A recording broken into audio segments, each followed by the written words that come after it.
Yo, yo, yo, you beautiful CZN people. What's up, Bodhi? What's up, all zeros?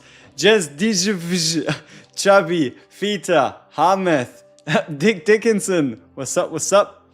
So yeah, honestly, I am majorly looking forward to us getting those changes.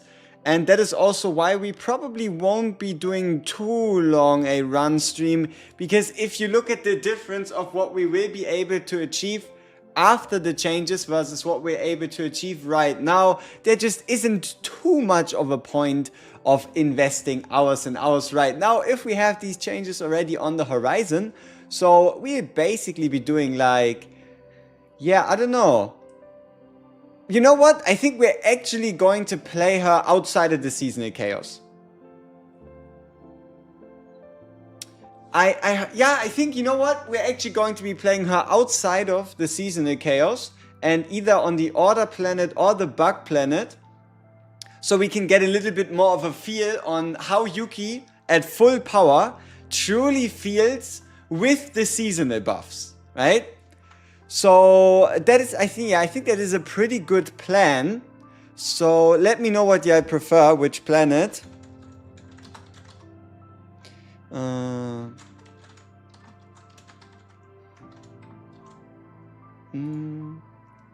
Yeah, I think these runs, they could, because we could get some really juicy decks out of there. Obviously the items wouldn't be perfect, but yeah. The Bug Planet, I'm just referring to the Instinct Planet as the Bug Planet, right? So we're obviously going to go like for a planet where we're a little bit more favored with the AoEs and with the stuff. We're probably going to stick with our team from yesterday, which is going to be Mika, Ray, Yuki. And she should be absolutely frying the enemies. I'm just currently wondering if there's some pieces I have here that might need swapping out. But I don't think there are. Yeah, I think we're pretty much good to go. Yeah. So yeah, let me know what kind of planet you want to see. Our poll is this. We're about to do a Yuki run. We're about to play Zero System. We are not going to play the Seasonal Planet because because of the fact that they're adding the seasonal buffs or the Zero System buffs to the Seasonal Planet, so that we can already get like a bit of an idea of how strong a like maxed out Yuki, right? Well, decently maxed out Yuki is when she actually has the tools she needs. The more refreshes, the extra stats, the extra events, the extra bonus at the start of the run. Like all these extra things that we will get access to in just a little bit. I mean, this is 9 attack. This is 9 attack. This is 9 attack. Like, how many levels of attack do we have? 8 levels. 8 times 9. Is the audio again double? No. Oh, chat is twice on screen. I shall fix it. Ha. How soon will the changes take effect? I would assume within the next 24 hours to like next 2 days potentially. They did say they were going to work on it hard, so we'll have to see. I would assume they would be pretty darn soon. So they just kind of now got the notice out that they're working on it, and then they obviously still need to like get it over the line. Yeah, Order or Bug Planet. So yeah, let me know what you think. And yeah, it's gonna be Order. Yeah, Order Planet. Okay. Sure, we can do some Order Planet. I want to save her for Shizuru, but also Yuki not having E1 is making her not feel great to play. No, I think in general it's currently the Seasonal Chaos itself feels worse to play for every character due to you not having the stat changes. Like, I truly don't believe that you have to go for multiple Yuki copies. Okay, we have ourselves a Bug Planet, and yeah, I said Order for now. Okay, let's see how long it takes us to fuse ourselves a decent Order Planet. Okay. They are negative max HP, which is a little sad.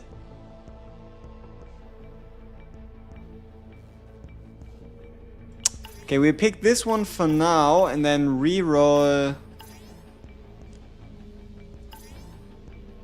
Probably reroll this one. Those buffs are horrific. Oh, okay, nice. Negative max HP again. But we could try this one. We could try this legendary planet. I think that's possible. Is Wilhelmina a better partner for Kalib than Burger Girl? It depends on how much of a DPS load you want your Kalib to take. The more of a DPS load your Kalib is meant to take, the more you want to be relying on Wilhelmina. The more defensively she's meant to be, the more you want to rely on Rachel, right? So if she's like a sub DPS slash even main damage source, going with this is definitely reliable. But if you just want to be more chunky, if you just want to be more tanky, then Burger Girl or Rachel would be the way. But overall, Yuki's a good character. Yeah, I don't get people saying that she's like trash, right? Like, sure, if you wanted to, you can obviously find some things you can make slightly better. But still, I believe there's still something hidden in there. And I've been saying this for like, what was it now? 3 days, right? Trust me, we will find something at some point in some way, shape, or form where she's gonna absolutely shine, right? So, alright, we have ourselves a legendary, a tier 12 map.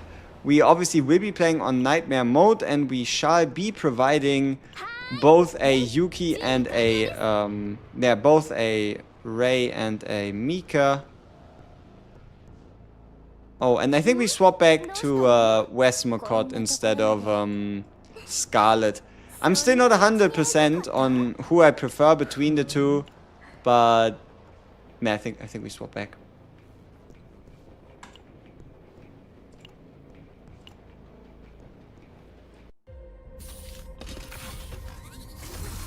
She's just very bad in chaos. I feel like it's just perspective, right? It's just perspective. So we are on 1779 health. Decreasing max health is always bad. Do we start with an epiphany or do we start with a random neutral rare card? Neutral rare cards. Which kind of cards would we be looking for that are rare that would help us out a lot? I don't think there is any, so we probably just go with the epiphany to start. Because it's not like it's a common to legendary, so we could get like a gearback or something. We're legit starting in with yeah, it could have been. I don't think I had like any crazy ones in mind. Oh, okay. What do we do here? We are on the Order planet, which means we could find the Spirit Key Fox, and we could even make it happen. Like, we could make a Spirit Key Fox happen. So we probably go for subjugation and specifically look for the icons, and we want to find this one that gives us the Spirit Key Fox, which we then are guaranteed to get, and we slap that card on probably on Ray. But if we don't find them, then obviously going for the rare unidentified areas appear more frequently would be better. What do we bet on? Do we bet on finding a very specific no, it doesn't brick saves. If you put it on your main DPS, sure. But you can't tell me that you won't be able to run an 80 cost monster card on your sub DPS or on your support. There's only so many things you can invest on a character. There's no way you're not going to be able to fit an 80 cost card. Especially because we're placing especially because we're playing her in tier 14 content or 13 or whatever, so we have like 150 save data. What's the best card to copy in Yuki's cards? I would copy one copy of the Surge card, and then it's between Flash Slash and Iceberg Cleave that you want another copy of. At least that's kind of the stance for now. Alright. I don't know. Maybe we go with the rare unidentified areas, yeah. Alright. So we want as many question marks as possible, which means we just go straight through the middle. Do you know if the Battle Pass partner gets added to the standard banner after? No, there's just going to be another Battle Pass. The moment the Battle Pass ends, there will be another pass giving you another chance to either pick up a copy for someone you already have, which I don't really recommend, or you just going and picking a different partner, right? That's the whole point. When the Battle Pass ends, it will just, you know, run it back. You finally got Yuki. Hey, congrats.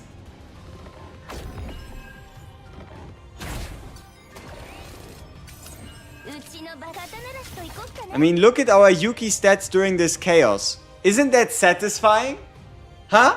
1000 attack on the dot?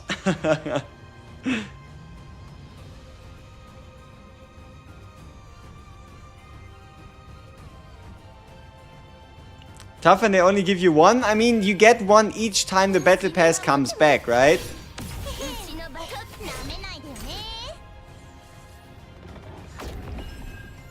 On the dot 1000, that's just clean. 1k lol, is it even possible outside the chaos? Yeah, we have a we have a very particular Rin build that actually has 1000 attack before any chaos or gear buffs. So the devs making the chaos event unfairly dry kind of ruined Yuki's reputation a little bit. Honestly, a little bit, yeah. I swear, if we get the chaos buffs, if we get the shop refreshes, if we get the base stats, so many other characters are going to feel that much more viable. Like, for example, it's not gonna be this one like, oh, if you don't bring Mika, you basically don't have a healer, right? Like, you could, for example, then run, let's say, like Ray, Cassius and stuff like that.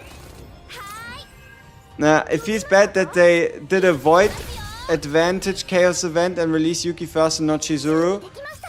You know, honestly, I don't even see it as being that problematic. Like, I guess it's just, I don't know, maybe people having a bit too crazy expectations for some reason, like expecting Yuki to be like the you know, strongest student in the game.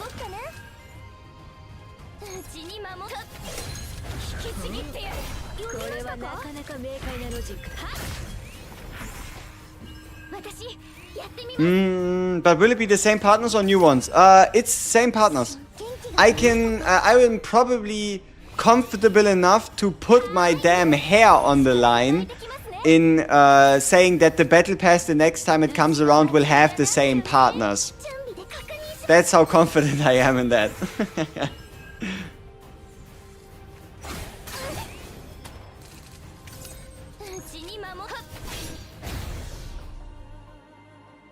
You wish we had pre-nerf Dogma and Yuki would win every time?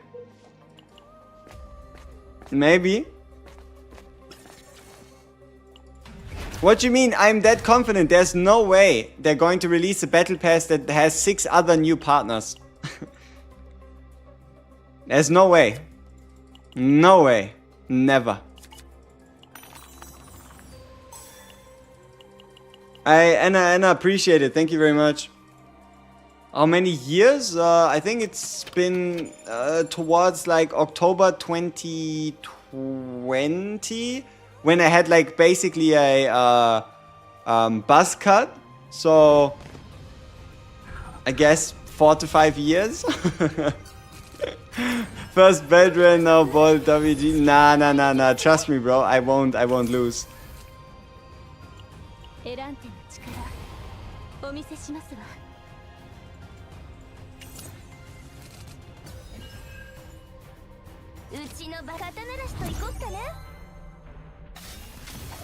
Alright, nice. Let's boost some damage.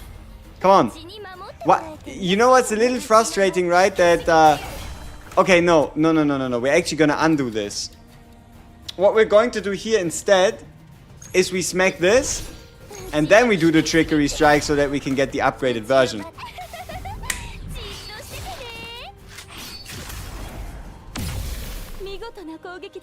Cooked.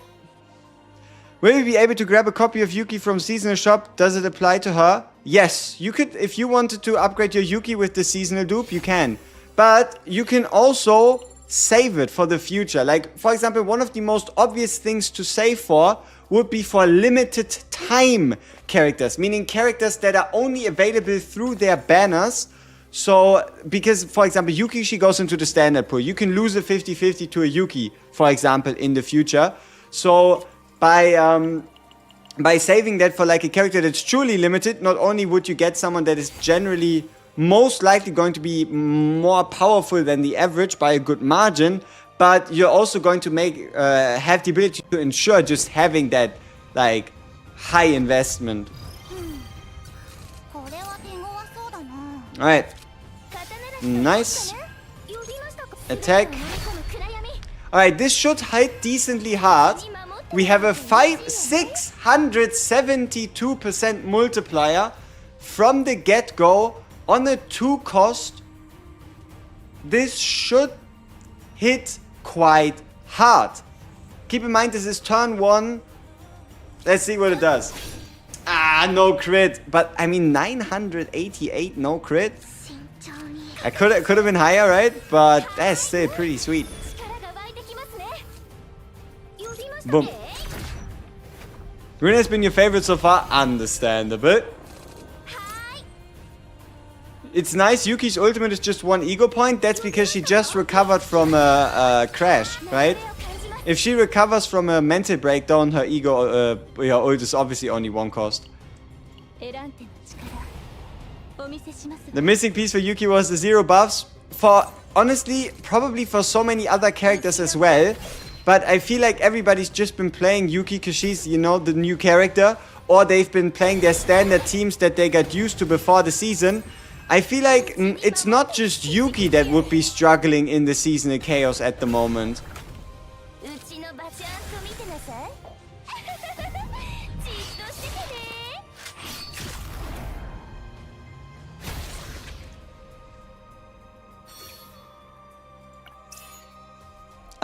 It's coming. We don't know exactly when, but these updates with the zero system, with the new difficulties for the seasonal mode, and all that, it's all coming whenever, right? Like, obviously I can't give you an exact date, but I would assume within like the next 24 to 72 hours.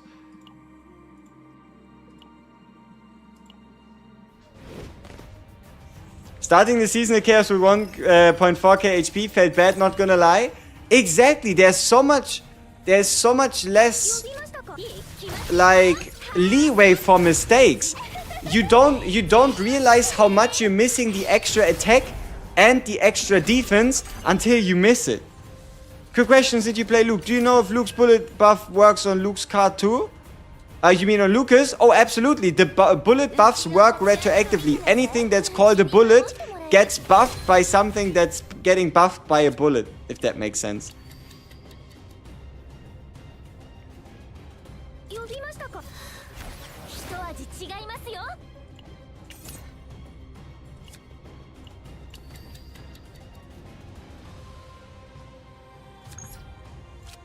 Boom! Not bad.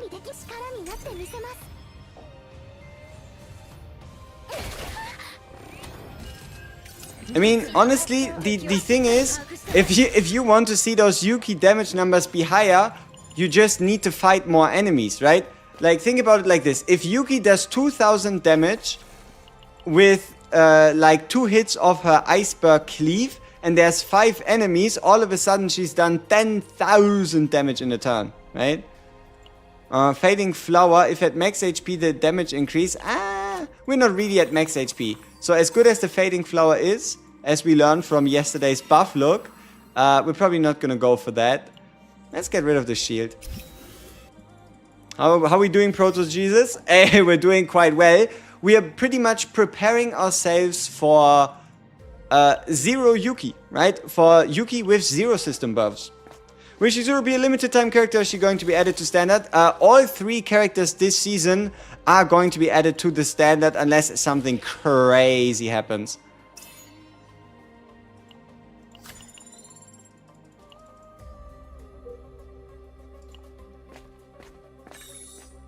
Is going for the 5-star selector pity a good idea for a light spender? You'll get there anyway. You'll get there anyway. If you want to be a light spender and get the most out of it, buy the battle pass and buy the seasonal gems, like the monthly pass. And instead of now buying packs, how about you just use that for the next month and the month after? You're just going to get more out of that. And then you just wait with your summons for like the next character to release that you're interested in. You will get that selector anyway. There is nothing that could happen. Even if you get to the selector and select, let's say, I don't know, Malin or whatever. It's not going to change the world.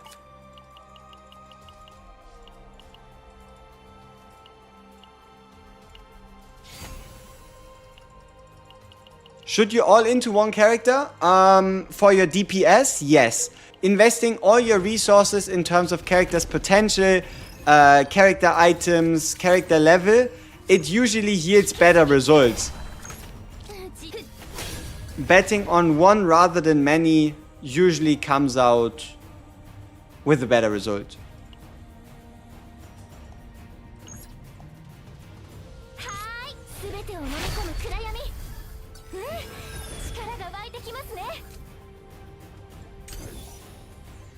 Rin and Meilin are my DPSs. I already have the 300 to buy their partners from the shop. What would be the best option? Scarlet. If Rin and Meilin are your option, are your characters that you're leveling, just buy Scarlet. Scarlet works fantastically on both. And yeah, that's basically that. Just get yourself a Scarlet and there's nothing you can do wrong with that.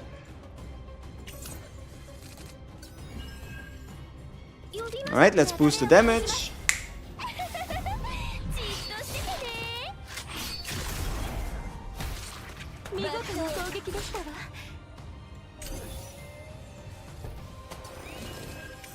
Do you know if extra damage counts towards counterattack for Magna? I think counterattacks are extra damage. But I'm not sure. Maybe it's just attack, because counterattack is just what? Defense-based damage, I think? Honestly, I'm not 100% sure. I haven't yet fully looked into the counter synergies. Huh? Going for E1, E2 Yuki worth it? You don't need it. Like, sure, the E1 can be helpful, but better just save your summons. Maybe get yourself one Shizuru instead of having to look for other upgrades there. Alright, and let's give ourselves the normal bonus. Give ourselves a cleave. Big damage. Yep, not bad. Not bad. My guy already almost dead. You think they'll ever put more characters into the selector, seeing as Haru wasn't added to it? No. See, with us having Haru not being added, I would basically assume that that's that, right? I would pretty much assume, okay, it's just a standard 10, and there you go.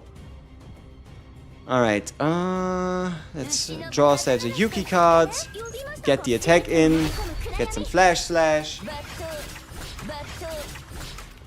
Yep. And continue.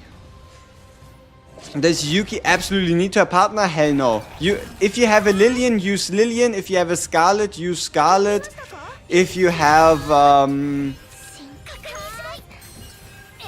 yeah, if you have Vesmocod, obviously use her, but you don't need Yuki's partner for her. Is it worth to buy partners from the shop or save for another character dupe? I would buy partners from the shop, because you don't want to summon on the partner banner.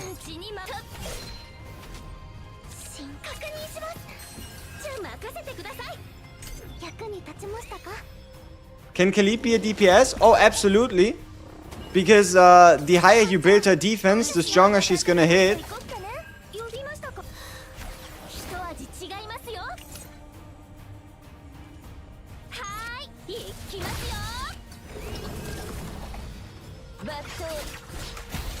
Oh, 1,500, huh? Good AoE stuff. Ooh, ally attack weapon buff. Nice. Let's put it on Mika. If I have 8 5-stars, it's not worth. Think about it like this. Would you be as happy with every single one of those partners that you could potentially pull? Or do you like one of the 5-stars more than the others? And if you end up with, let's say, a partner for Olea, you're going to be a little like, ah, damn, instead of like getting a partner for, let's say, I don't know, Rin. Right? Like, so long as you have 8 5-stars and you would be perfectly fine with getting any of those, then hey, if you want to summon on the partner banner, go ahead, right?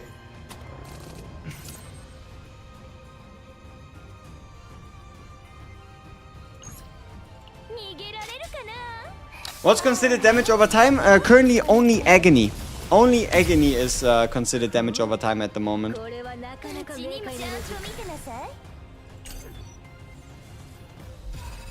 Yuki is so inconsistent, man. Sometimes she does 5k and sometimes she does none. Yuki rotates super quickly through her deck.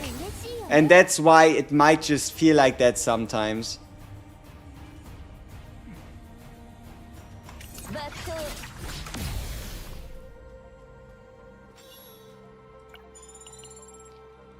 For Yuki's upgrade card, which epiphany will you recommend? Follow-up or damage boost? Oh, it's the scary egg. Man, you've been really happy with your content. Thanks for the efforts. I appreciate Celeste. Dupes of characters, dupes of partner, character banner. Better use your shop currency to get partners. Exactly. Should I summon for Yuki or wait for another character? You have 220. You can wait. You can comfortably wait. You can see what they tell us about Chizuru. You're going to have around a 3 to 4 day window with them announcing Chizuru before Yuki's banner ends. Currently, there's no content where it'd be like, okay, Chizuru, Yuki is necessary. So only really summon for Yuki if you, like, I don't know, if you like her design-wise or something. Oh! Oh! Okay. Okay. Hey! Maybe this, for free-to-play, do you think going for E6 is worth? If you want to save for the next year, sure. But, oh damn. Is this a sign for the run? We just needed to roll a 20 and we rolled a 20? Okay. First try even. But it's such a bad reward. It's so not worth it. But hey, at least we got the max health increase. So we're kind of making up for this negative 20% max health on the Swamp Planet. Okay, now double shop. We're looking for gear bags, we're looking for rallies, we're looking for... yeah, for like highlight items. Obsidian sword is nasty. We might actually pick this one up. Oh, reorganize. Draw 3. Yeah, sure. Let's put that on Ray for now. Sneering Dagger. I kind of like getting a Sneering Dagger dropped rather than having to buy it. Because for now we can at least use our coins to get rid of some annoying Mika cards. Is that a normal chaos? Yes, we're playing the Zero system. And the reason why is so that we can experience Yuki with the proper Zero system buffs. Like, one of the main reasons I think people are a little like, oh, Yuki bad, oh, Yuki sad, is just because these buffs are missing. You're missing attack, you're missing defense, you're missing HP, you're missing rerolls, you're missing epiphany chances, you're missing rare encounter chances, you're missing enemy variation changes. Like, there's so much that just makes chaos runs that much more manageable. Alright, we again have a Sneering Dagger. We have the one Delang Shop card. I don't think that's too good for us, honestly. It's a little too RNG for my taste.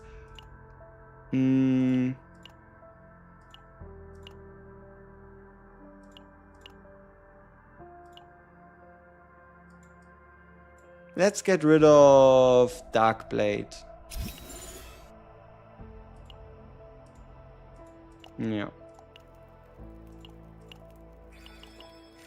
Are you gonna make a partner tier list for who to buy? Sure, I probably. I would love it if Yuki's AoE cards had Haru's power charge single target damage buff. But then I feel like she would kinda lose her identity, right?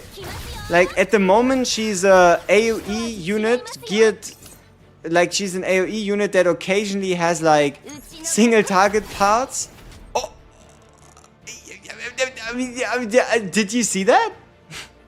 Like, I tell you, this card is stronger than some people want it to be. And that is... this is a multiplicative 30% damage increase.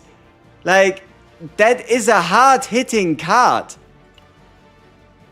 Like, we just did 2,400 damage, turn 1, no buffs. And, I mean, okay, we did have a buff that increases basic card damage, and that's why. Good stuff. Just goddamn powerful combatant that sometimes does everything. Yeah. Alright, we have an iceberg cleave. We get our buff in. Let's see if we can find something else nice to like kind of support us with here. No. You know what? Let's go a little all out. Let's get rid of these two. See if we can find something else. We do have a flash slash and an iceberg cleave. Okay. So this is 690 and 595 times 2 respectfully. Wait. Why does this... Oh, this already pushes him into the next phase. Look at that.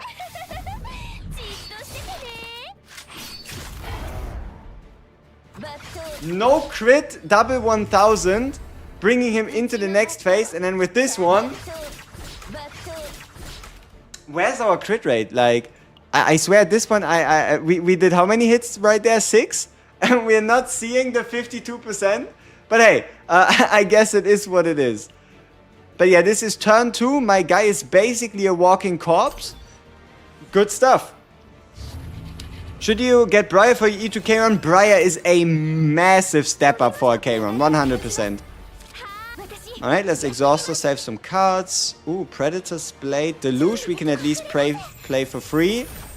Also, it's like I really like Trickery Strike because Trickery Strike now makes this card cheaper, so we can at least play 2 cards this turn. Hey, our first crit.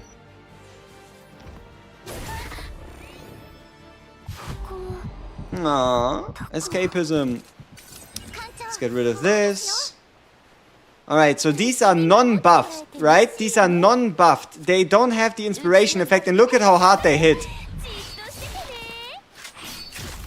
900, no crit. 1,855! 1,855, no inspiration. Obviously, the inspiration here would only reduce the cost. But because the cost wasn't reduced, our 1 cost damage wasn't even applied to our card. Hey. They just despaired our card. So sad. We do the longsword slash and we do this. And yeah, pretty successful. Who is better on Rin? Scarlet or Lillian? 100% Scarlet. It is not even a question. Ooh, double flash slash, say less.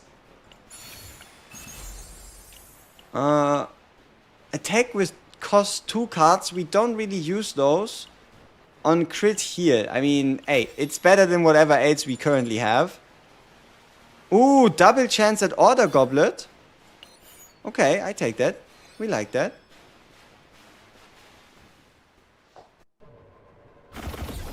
Is she Ego 0? She's E1. She's E1 right now. But you can just subtract a little bit of damage of the Iceberg Cleave. But honestly, you're going to see it's not really that big of a difference. When using action points, gain morale. Say less. Oh, basic count could have been quite nasty as well. Alright, what do we have here? We can go through the bottom lane for a bunch of encounters. Here we have a shop. Yeah, we just probably fight our way through the bottom lane. Why are you farming her kit in the normal chaos and not in the event one? Because we currently want to see how strong a Yuki is if she actually had the chaos buffs that we're about to get in, like, I don't know, maybe even later today. I don't know, right? I just kind of want to play around with Yuki the way she was meant to be.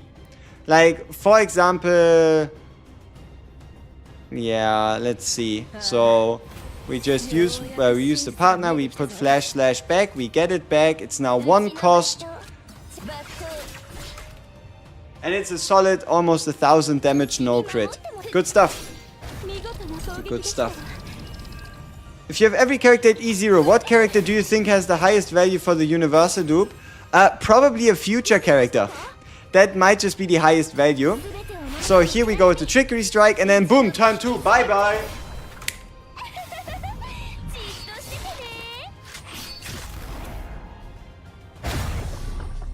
Good stuff. Alright, what do we have here? Draw 1. Sure. Devs kind of dropped the ball not seeing the chaos system day 1 in the seasonal content. Yeah, but honestly, think about it. Did you even realize before playing the chaos, before the season came out that this was something you were gonna miss. Right? Like, I feel like that's not something that they intentionally just overlooked. It's just, it's not even something I thought of as something that could even turn out to be a problem, you know, in the first place.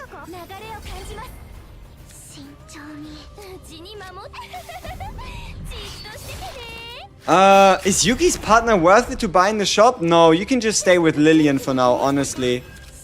Like, just keep your shop currency. Keep your shop currency or buy a different partner. The impact of a Westmacott on a Yuki isn't big enough to justify spending the 300.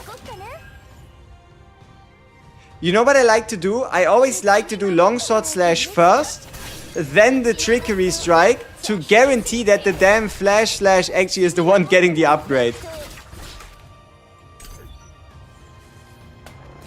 You're not sure what partner to buy, you're almost 300. Yeah, I could make like a, ooh, which characters gain the most from their partner upgrades tier list. Yeah, I could let me actually write that down.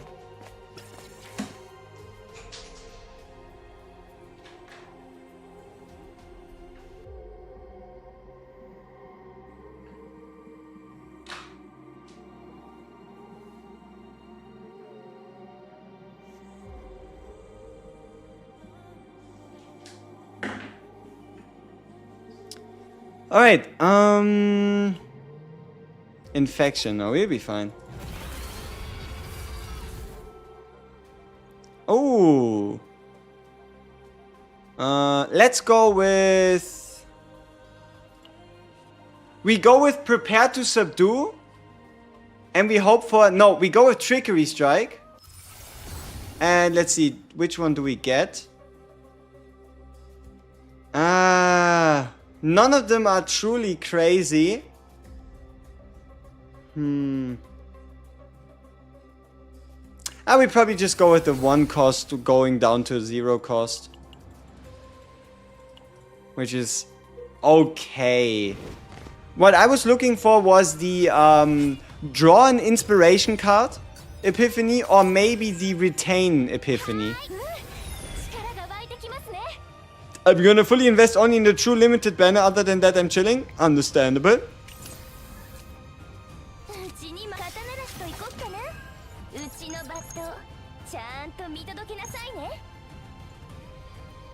Big damage. Oh, pretty sweet. Renault any good? Oh, absolutely. Renault is fantastic. You're even going to probably be able to do quite some funny shenanigans on the seasonal planet with her. What are the season buffs? They just released a notice that they're going to introduce more buffs and changes to the seasonal content, to, for example, the seasonal items. They are also going to allow you to use your Chaos, your Zero System buffs on the Chaos runs during the season. And changes like that. So it's basically going to become easier to play the season, more useful to, just bring different teams that don't include Mika. It's just gonna be a whole bunch of improvements, honestly. Double flash slash with inspiration. Come on, hit that shit. Oh! Ay, ay, ay, ay. Big damage. Big damage. And this is not even without any like 1 cost buffs or crazy upgrades or getting lucky with the crits, really. That's just nice. 4-piece order set or 4-piece crit set on Yuki? I would just recommend to go with the 2 set. Honestly, I would just recommend going with the 2 set. You just put Yuki in the standard banner? Hey, congrats. Why is Yuki good all of a sudden? Because she has the 0 buffs. This is our level 60 Yuki with proper investment playing a legendary planet in the 0 system with 0 buffs. Right? She's finally giving the baseline that everybody else has been experiencing. Because the reason why everybody fondly remembers your Maylins, your Veronicas, all these runs is because they were heavily favored with the 0 buffs. Like, the 0 buffs are pretty damn big. More damage, more card draw, easier time building decks. It just... Yeah.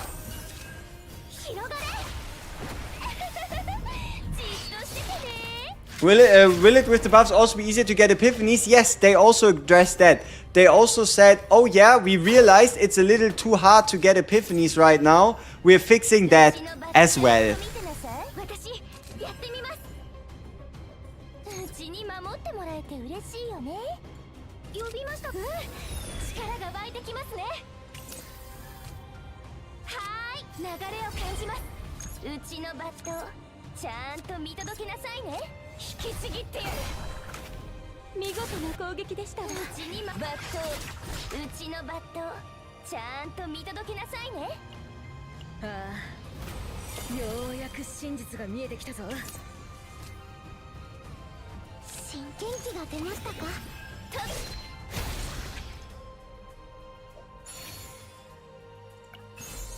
Hey, +1. We don't really need the X +1. Season the planet too much credit area. They said there were two. It was the dimensional tunnels. The dimensional tunnels were somehow messing with the amount of epiphanies people were getting, which is why you could play like a run at the available highest difficulty and still not have a fully, still not get like a fully epiphany character. Is Yuki better than Haru? Hey. Let the devs fix the seasonal content. Let the devs apply their stuff before we talk about anything too crazy. Can anybody tell you what extra attack damage is for? Okay, primarily extra attack damage is always seen on rangers. You know, the ranger class of units always have something to do with extra attack, and then you're mostly going to find it on, for example, the Mark debuff. The Mark debuff itself is extra attack damage. Shenanigans by those rangers mention extra attack damage. And let me actually show you the in-game explanation to maybe make it a little bit more clear. We probably go with the initiation.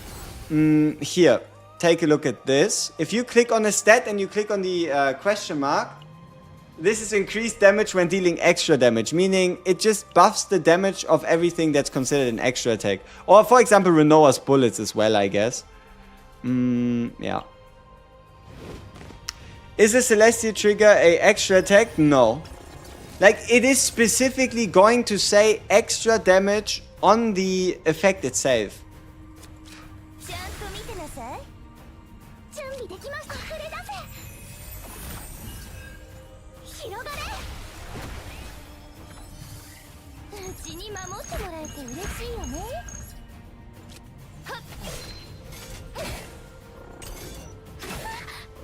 Which DPS character has the highest ceiling right now? Probably Malin with her, yeah, just with her punch combo. It's probably Malin.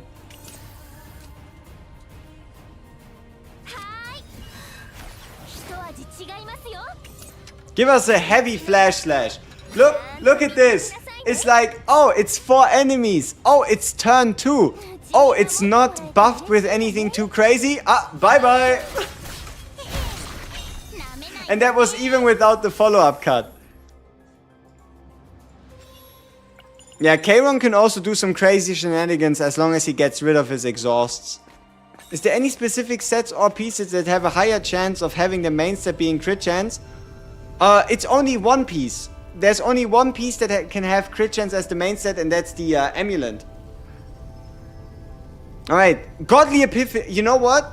I kinda want to go for a guaranteed Godly Epiphany on the draw card instead of copying a card. We're still gonna copy a card though.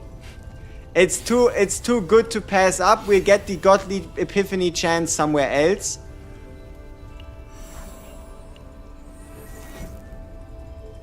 Sacred is just he feels like a Pokemon, you know? It's kinda the vibe he gets or he gives.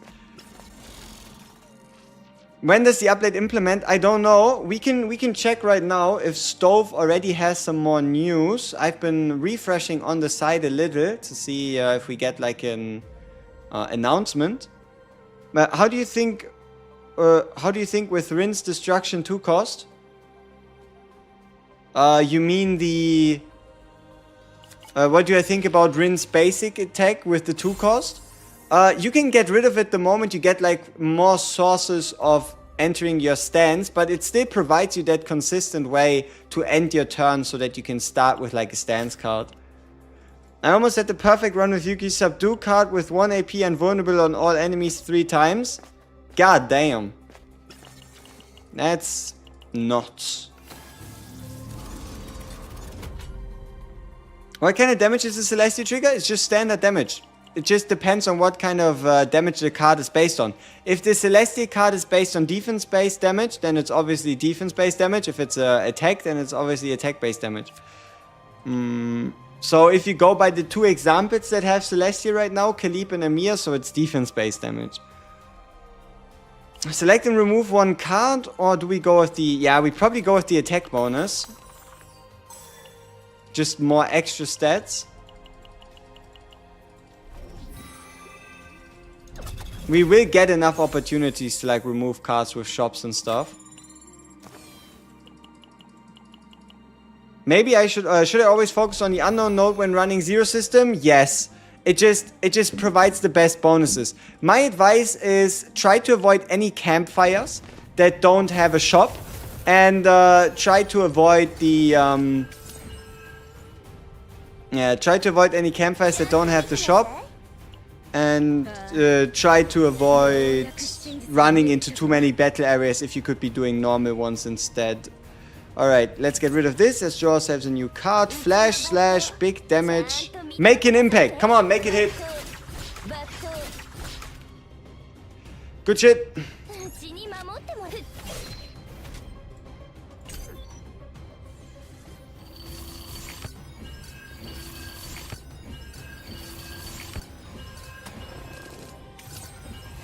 On a side note, the new vessel design for Silver and Blood is intriguing. It's suspicious as hell. How's Yuki so far?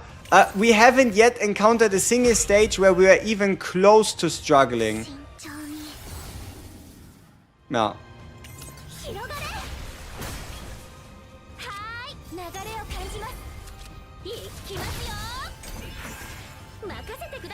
Why don't you use the wave card? To potentially save my safety AP for the next turn. Usually. Ooh, these guys are gonna pay. They're gonna pay the price for their transgressions.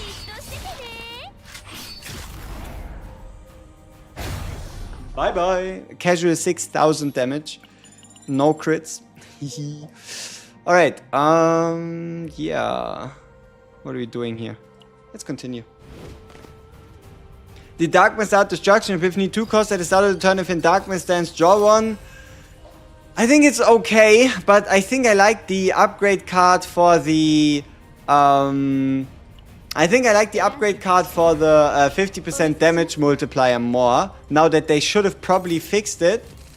You're just going to get more damage output out of those. Alright, make it godly. Make it godly. Come on. No. Okay, but that's fine. Retain replicated... Draw 1 attack cards of this unit could be helpful.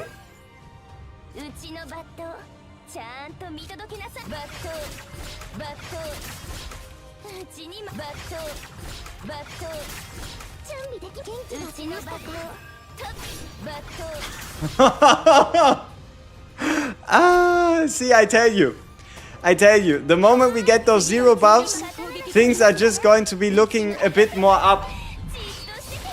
We're running 2-piece. What level? It is difficult. It's a legendary planet. It's a legendary planet. I can show you the exact planet after this.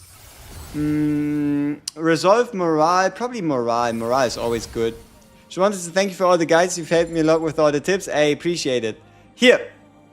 We are playing level 78, difficulty 10, tier 12, 50% rare fate occurrence, negative max HP damage taken, plus monster fury.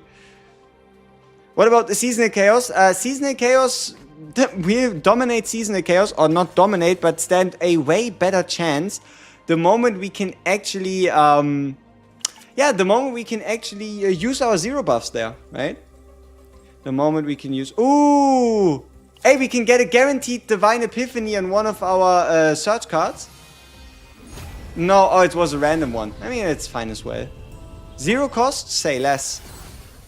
Is it possible to tell how many possible epiphanies are left in the area? No, but it's possible to tell how many epiphanies you have left on your cards by looking for the...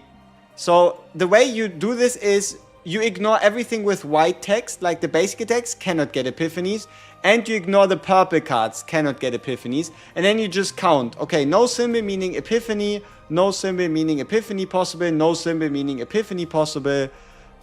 Here you go through and you see epiphany, epiphany, epiphany, epiphany, meaning no more epiphanies for her. And then here it would be, there's an epiphany possible, and that's it, right? We have 1 epiphany left for our Yuki. What do we go with? Monster? Let's probably go here. Can you make a guide that explains how to get strong cards and build gears of characters? I'm new player and don't understand the card system. I can look into it. Alright, let's get our buffs. Let's draw ourselves a lot of cards. Let's draw ourselves some more cards. And Iceberg Cleave.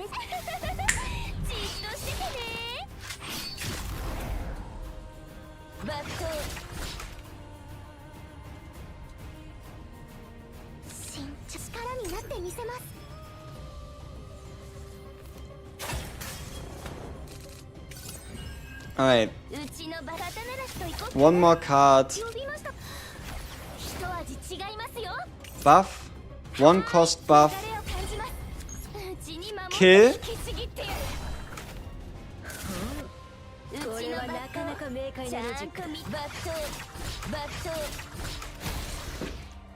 Solid. Alright.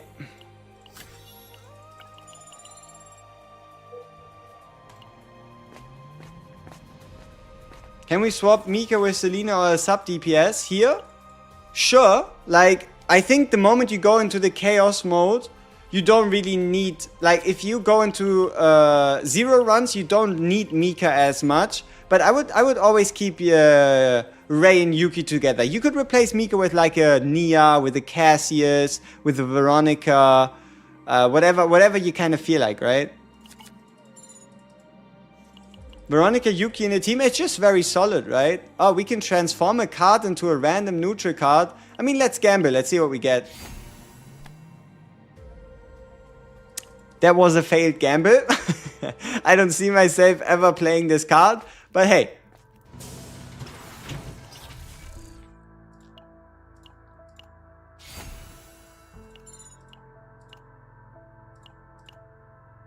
Another Belligrins?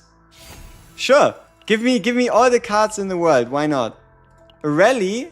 Yep. Say less.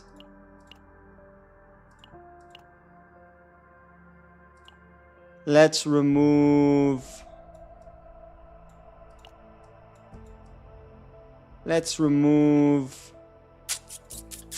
Whirlpool. Bye-bye. Alright.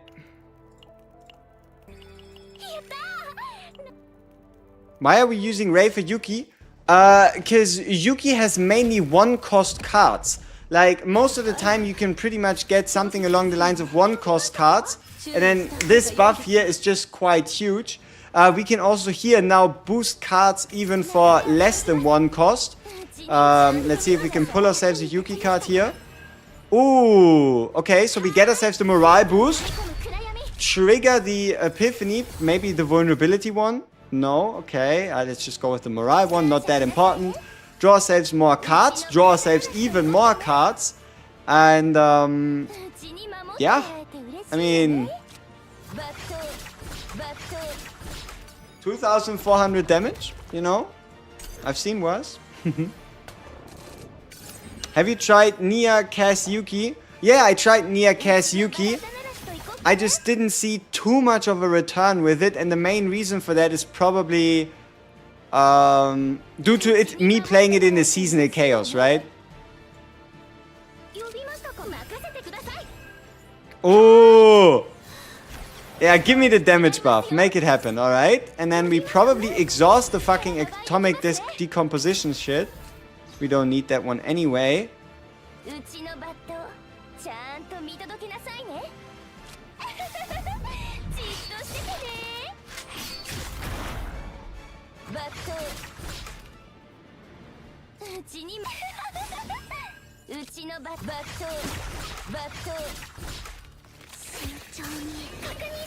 My guy is getting cooked! And we aren't even playing a weak planet, we're playing difficulty 10! We are playing difficulty 10!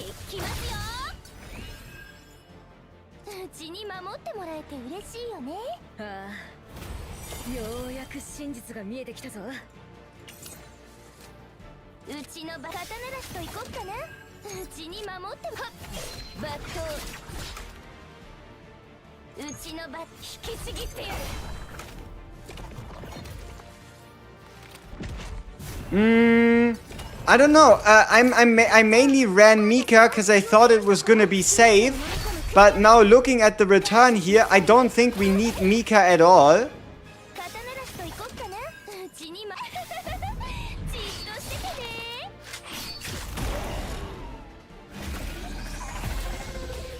Nope, our Yuki is still E1.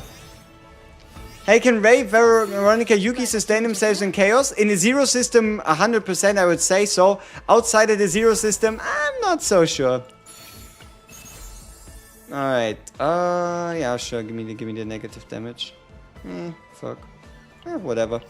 But yeah, this was a very dominating run and it was very fast. I think this run only took us like, what, 40 minutes? Like, can anybody remember any time during the run that we actually struggled? I don't think I remember a single point in time during this run where we got even close to starting to sweat. Like, we basically annihilated stage after stage after stage after stage.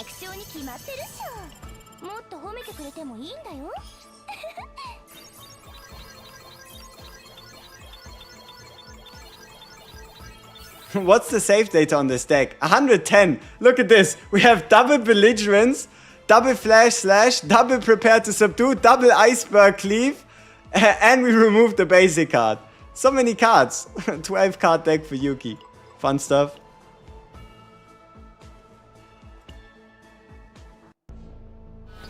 Alright, what kind of map do we get next? Not a crazy map, honestly. Alright, Bug Planet you said next.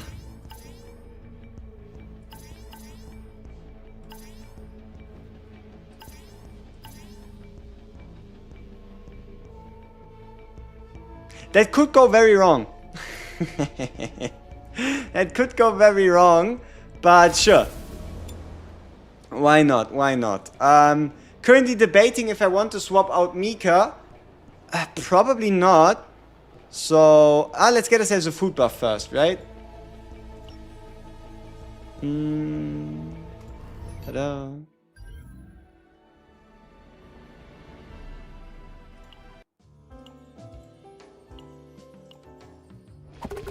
Swap Mika. So people were overreacting because they were comparing her seasonal play with previous zero buffs. To a degree, I would say so. Like, think about it like this. How many gear bags, how many rallies have you seen during your seasonal chaos runs? Right? How many gear bags, how many rallies have you truly seen during these runs, which you kinda take for granted when playing a zero run?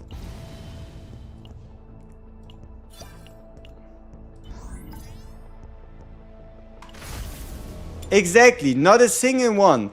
And any gear bag, every rally is only going to work that much better in getting like that edge from a Yuki.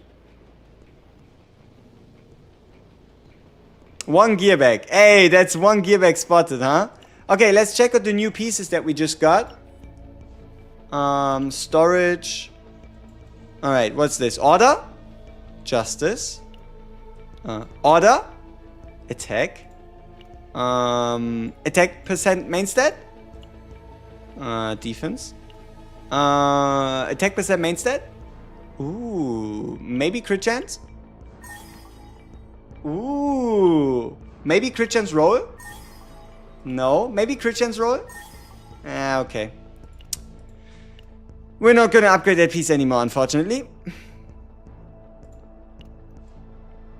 It was a good attempt, though. A valiant attempt. Alright. Yeah, let's see if we can do this planet. So we have our food ready, we have Mika, we have Ray. Let's go. Oh, yeah, no, they are. That's what they're working on, right?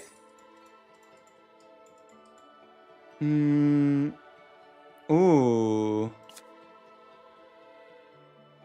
Max health 20% or pay 100 credits to get a legendary neutral card.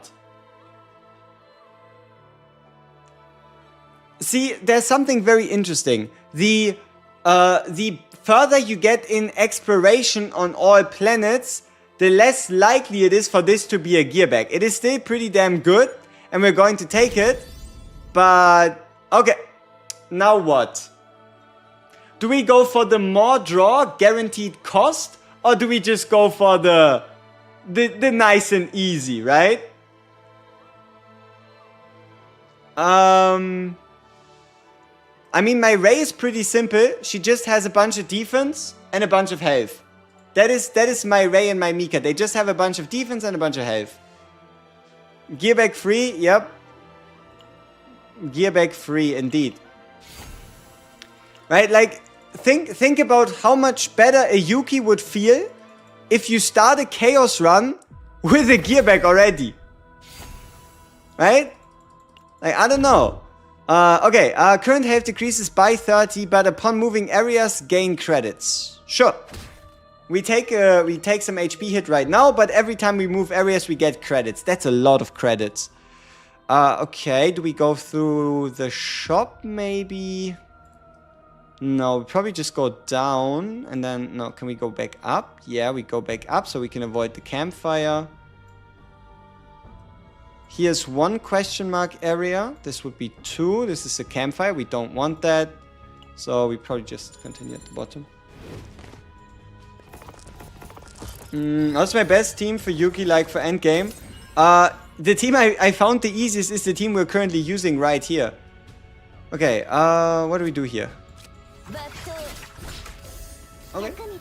Good damage. Like to see it. And then we just get rid of one of them. Good stuff. 1k attack on Yuki is crazy. It is sweet, yeah. The water arrow, we do a heal.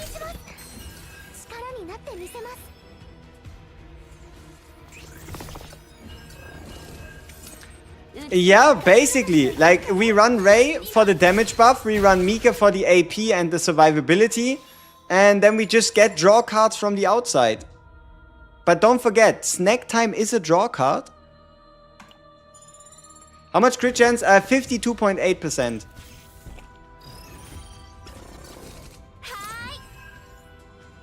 Alright.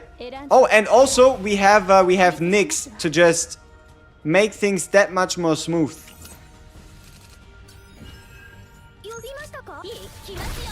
Boom, gearback activates, even more card draw, boom, nice. Okay, we didn't even draw into any of the Yuki cards, which is kind of crazy. Like, the chances of that happening shouldn't even be that high. Memory fragments for Yuki, 2-piece, 2-piece.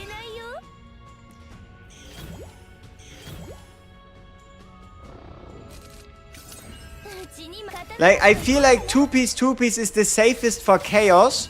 Whereas outside of the Chaos you can start experimenting. Because there is some combinations. Oh, instant epiphany. Yeah, give me... Ooh. Like, generally, right, generally, when I play Flash Slash with a Yuki, with a Ray, I kind of prefer the one that just makes it one cost. Like the one cost inspiration with more damage, because it's easier for to use the one cost damage boosts. I mean, we do have the AP, so I think we're just going for the 2-hitter here.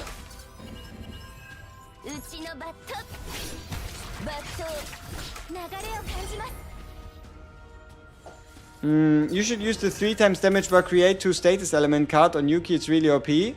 Oh, you mean the overload? The overload boxing card? Yeah, sure. I can see that. Me here, Yuki's mid as fuck. Yep, probably. Thoughts on them looking into Yuki buffs? I don't know. If they give me a Yuki buff, I take it, but I'm not going to cry out that she needs one. Is morale multiplicative? No, morale is additive.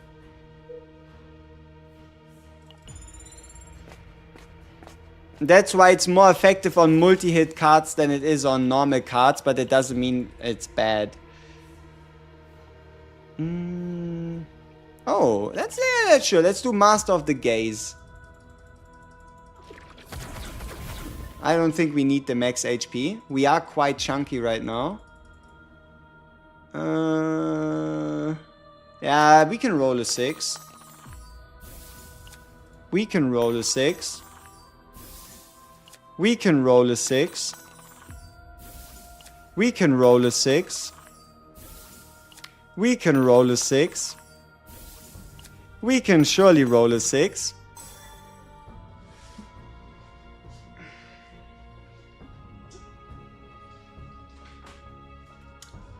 Whew. Luckily we had the the couple extra rolls, because surely rolling a 6 can't be this hard. So yeah. The reroll dice skill, it's just gonna come in helpful in the future. I can already see it. Yeah, I think it was like 5 or 6 of those. You just gotta continue denying reality until it works.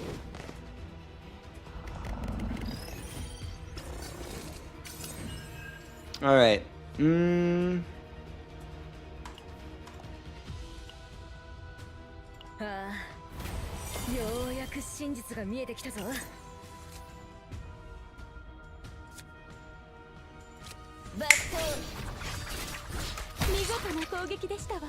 Cooked.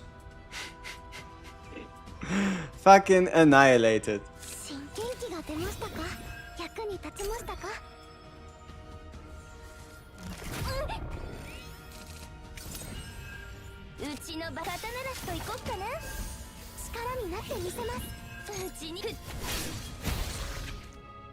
Do I prefer Ray over Veronica? I like to play hyper carries. I am... Ooh, Divine. 1 or less. Yeah, I would probably go for the 1 or less. But yeah, no, in general, I prefer to play hyper carry. I don't like if Veronica steals the show of my main DPS.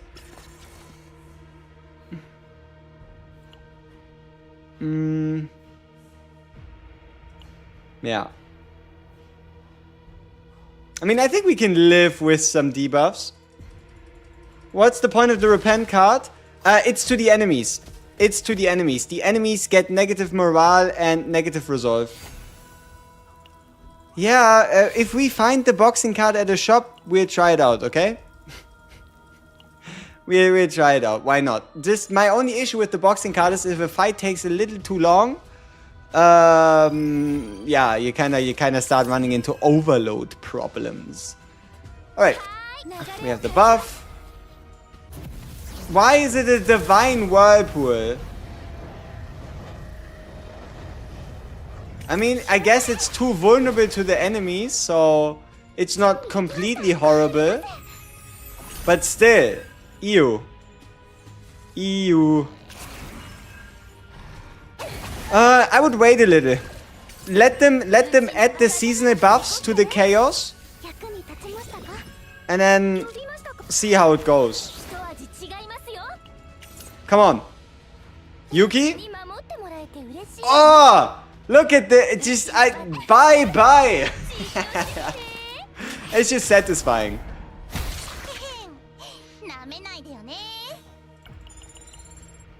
Alright, let's continue. Do you think E2 Yuki or E4 Luke better? Probably E4 Luke, because E4 Luke starts getting the damage scaling from bullet use, doesn't he? Yeah, sure. Let's go with the crustacean armor. Yuki broken? No, relax, relax. We don't have to overglaze, alright? Why do you bring Yuki, bring Ray instead of Cassius? So my main thought process here is we're only going to draw a certain amount of Yuki cards anyway, so we might as well make him the most powerful possible. Could a E4 Luke clear the 9 out of 9 crab? I don't know. I think the biggest problem I see with the 9 out of 9 crab is that it's damage, that it has damage reduction, and I'm scared that Luke's bullets just deal 0 damage. Hey, Jade Elemental, thank you very much. Thank you for all the guides and updates on CCN. They've been very helpful. Also, at what stage do I focus on memory fragments over potentials on a character? You would kind of want to try to do something like this. Farm some potential, because you haven't farmed potential yet, boost your character's damage. Then go to memory fragments, farm memory fragments until you get like the set effects and the main stat correct, so that you have the improvement there. And then you swap back over to like do some more potential farming until you get like the easy, the low hanging fruit. And you basically try to decide between the two where it's like easier to make improvements still. If you're, for example, looking for the perfect pieces only for memory fragments, it's easier to make improvements in the potential. But if for the potential you'd have to like spend 600 stamina to like get the next upgrade, and your gear is kind of trash, you obviously want to go for the gear. Radioactive, welcome to the Protoss. Thank you very much. I hope you enjoy the emotes. Do I only stream on YouTube at the moment? Yes. Which partner should you take, Westmacott or Scarlet? We're currently running Westmacott and she's not letting us down, I guess. What sets are you running on Yuki? I have the 4-set order with the 2-set crit, but I was wondering if a triple 2 was better. We're running a double 2 even. We're running a double 2 but with good subs.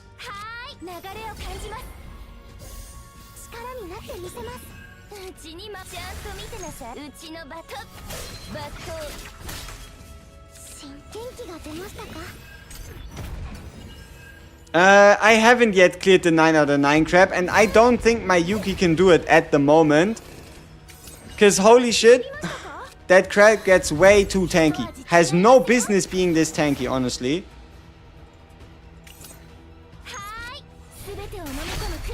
DPS Whirlpool, get him. Close enough. Would you suggest getting Kayron dupes or getting characters? I already have E1 Kayron and E2 Malin. For the long run, I think you're going to have more fun getting more character variety. But if you're the kind of guy that likes to hyper invest into one character and then annihilate everything with it, then just go for more Kayrons, right? Like, there is no right or wrong.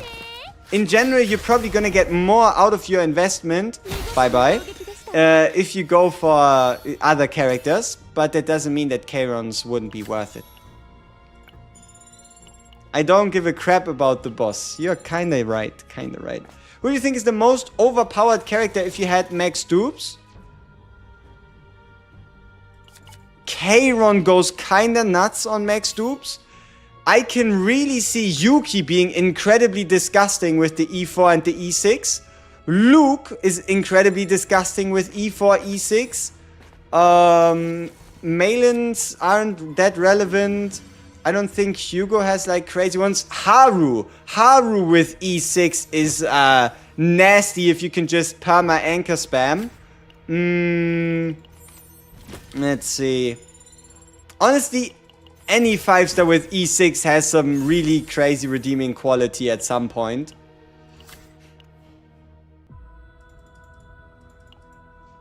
Admin on Discord said no time and date for patch yet, but will come this weekend. Weekend? I mean, we are on Friday. Yeah, I was assuming it was going to be within the next 24 to like 72 hours. Took me getting Karen M3 to finally build and use him and regret not building him sooner. Hey, that's the beauty of it, right? You can find a character you haven't built and then you're like, damn, I wish I built him sooner.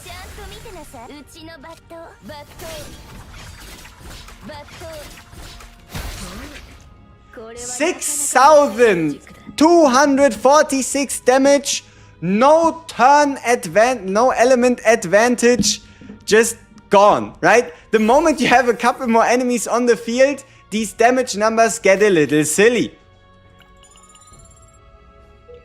Like, sure, 2,000 damage on a hit doesn't sound impressive, but if you hit 3 people for 2,000, all of a sudden we are cooking.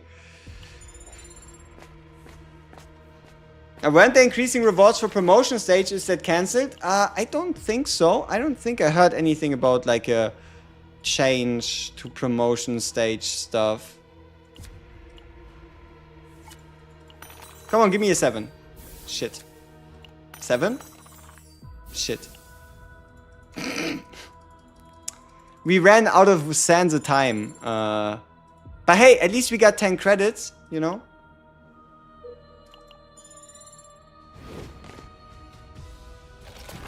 How can Yuki trigger Yatsu 2 times? Wow.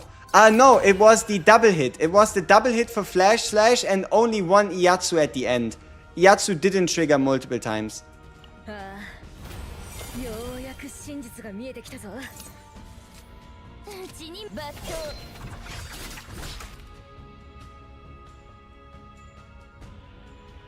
Pretty cooked, these enemies. And this is turn 1. Hihi. Alright, Whirlpool! Get him! Or maybe not. Oh, Divine! Nice!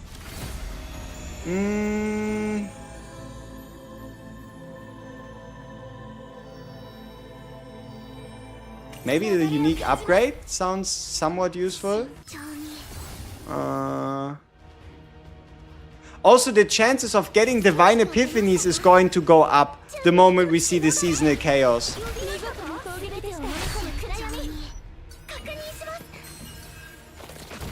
Yeah, we're getting divines on everything but the interesting ones. It's kind of crazy.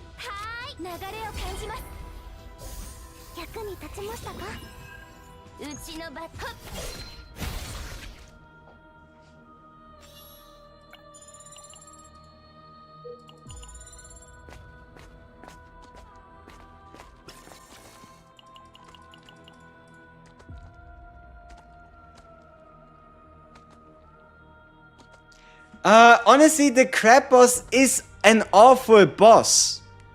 That's just the boss. Like, the crab boss is meant to be disturbing, hard. Like, it's dealing a big damage. It's taking significantly reduced damage. Like, I don't think the crab boss was ever meant to be anything close to like easy.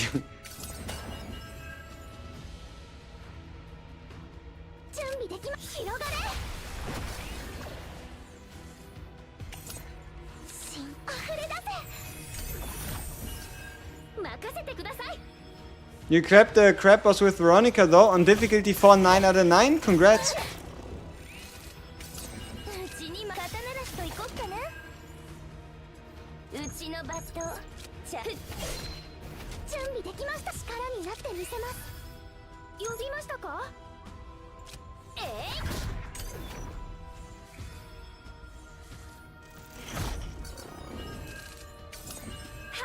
Where's my card draw? I mean, holy.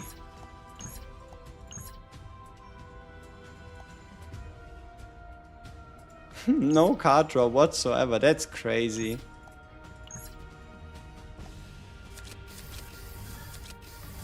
So much bleed. Should you delete Yuki's basic attacks? You can. I really just like the single target aspect of her basic, gotta be honest.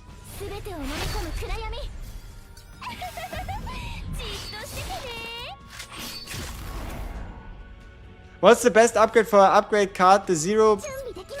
you know what? I kinda like the 90% base or the single target ones. Due to there's something very important you need to know about the Yatsu stance. and that is, it is not fixed damage. Damage buffs that you apply to it apply to the stance as well. You see how the card says 60%, but it's actually already 80%? Like, this number can go that much higher, so if you have like a higher base, it's, you know, easier, right? Easier for it to deal more damage.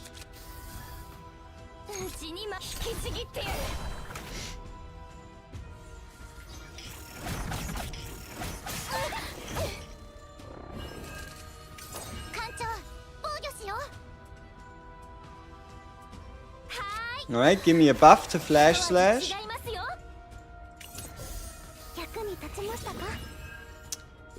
Damn. We're only drawing bottom of the barrel cards right now. It's kind of crazy.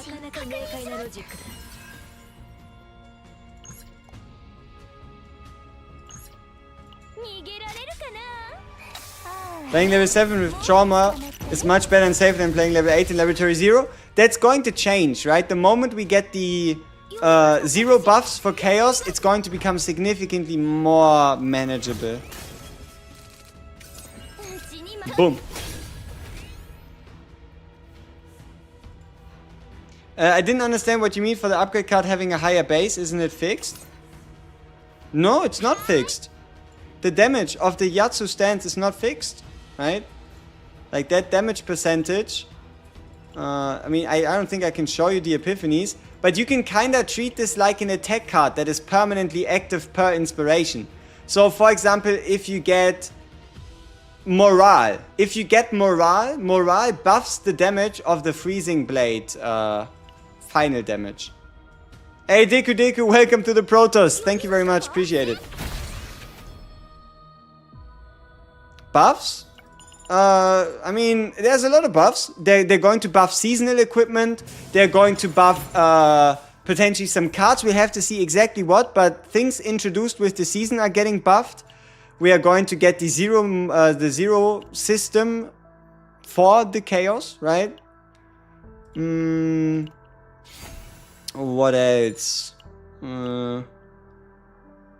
Quantum Collector. Sadism. Wait, one vulnerable to all enemy. That's actually kind of cool. Let's actually get ourselves a Sadism. And let's remove the Flowing Parry. No problem. Thank you very much. Appreciate it. Have you ever gotten into Smilegate's other game, Effect 7? Yeah, I played it for a couple years. Alright. Let's draw ourselves a card.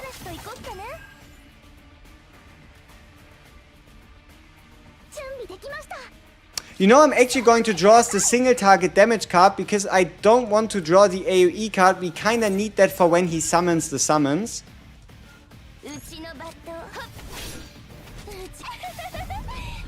Is this team the best for Yuki?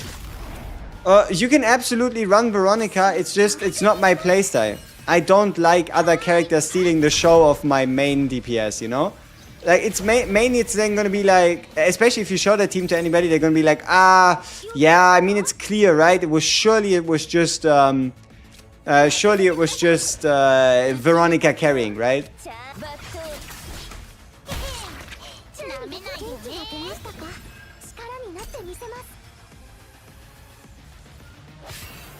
Vivan 7, because that's all you do.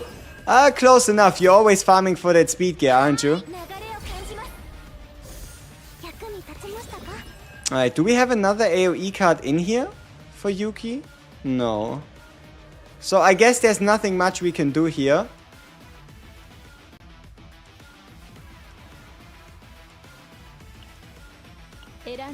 We could try and see if maybe we can boost Iatsu to the point that it kills the guys. That could work. So we use the Freezing Blade upgrade. Morale stack. And then let's see what kind of epiphany we can get here. Divine! Okay.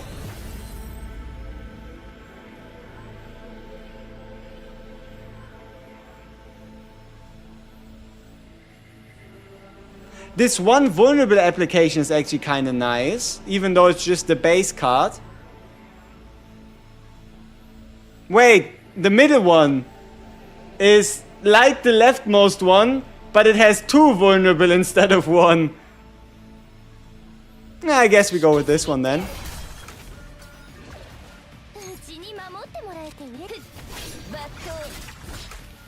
Yeah, 300 something damage with the Yatsu.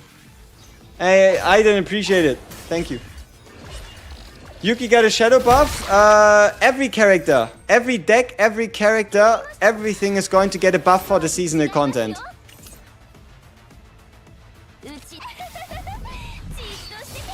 Do you know if Barrel Retain card upgrade counts as extra damage attack? Yeah. It is extra attack. It says it so in there as well. But if you're playing Barrel Retain, buffing extra damage on your gear increases the damage of the attacks at the end of the turn.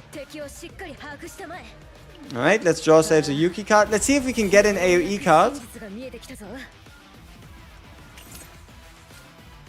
Nah, surely. It just had to be this way, right? Like, why get an AoE card if you also just don't, right? But we're fine. Is there any way to target gear stats cards for a specific build, or is it just random? I mean, there is certain planets that have just different events, different gear pieces that work better for different builds. Obviously, having the ability to shop refresh is going to massively be a help there. Yeah. Is this the team for Yuki? No, but it is the team I found the most success with. And it's just probably one of the safest teams. Alright, now we can find... That's a little frustrating sometimes, right? Like... I should have probably shuffled the deck first, though. So, vulnerability on his ass. And then we just annihilate everything. Good stuff. What would be the optimal chaos difficulty and nightmare / no nightmare combination to farm good save data with little chance for failure?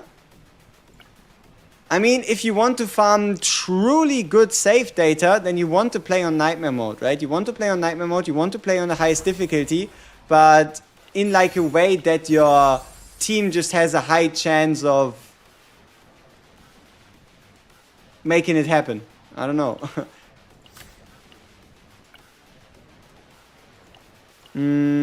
But you did tier 11 chaos with Yuki plus Kalip and Mika. Nice. Why is your Yuki doing so much damage? I'm struggling with DPS.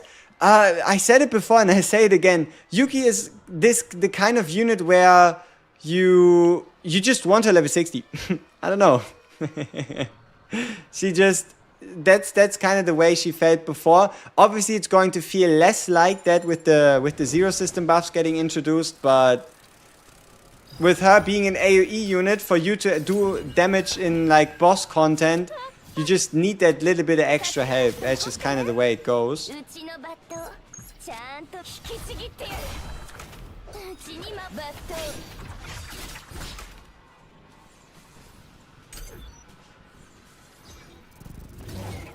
Is this just debuff characters receive in nightmare mode random or fixed? I think it's random who gets targeted by distress. Hey, welcome back, Ray. That's decent. That's okay damage. We could get more though. Yeah, I think we just move Iceberg Cleave into our deck again. Schwupp, and then we get it again. Hiya. Can I do a crab run after this? No. I mean, yes, I can. But Mr. Crab, he's a handful. That's for sure. Boop, bop, bop. Let's see. Get damage in.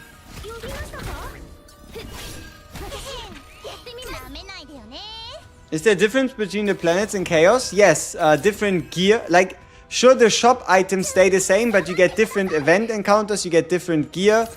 You have different enemy types, whereas like the Order and the Instinct planet tend to have a bit more of an AoE focus. The other three planets, Justice, Blue Pot, and Justice, Passion, and Void tend to be a lot more single target focused. So honestly, for the most part, so long as you can clear a planet, it doesn't make the world of a difference. But you'll notice it, right? It's something you can start worrying about in maybe like 1, 2, 3, 4 weeks, once we kind of figure out exactly what which character needs. Alright, what do we get rid of? Probably water arrow, always a good idea. Why isn't the freezing blade initiation? Because you need to get an epiphany for it.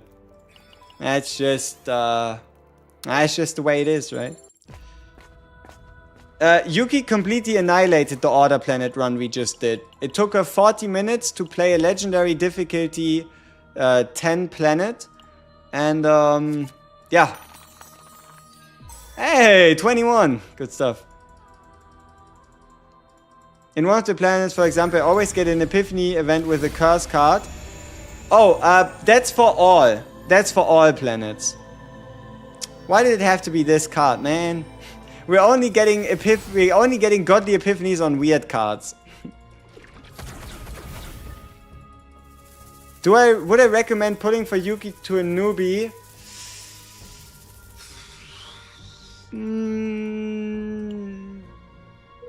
If you can hit her early, she's gonna be worth it. But you do kinda want investment in her. So depends honestly.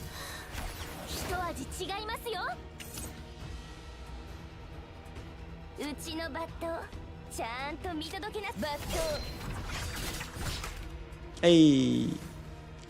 Yes, I'm in a dilemma. I have a Veronica E1, Haru, Kalib, Renoa, and Olea. I'm close to 300 pity. I wanted to use it for mail-in, but I found her early. Now I don't know what to do with it. Pull Veronica E2 or get myself a win and have an excuse to use Olea while I use the free dupe token event for Veronica. I don't have resources as of now. I don't think you're in a rush. I don't think you're in a rush to like make it happen. Is the leaderboard game mode a 2-team game mode? I think so. From the brief showcase we've seen during the announcement trailer, it did look like it was gonna be a team game mode.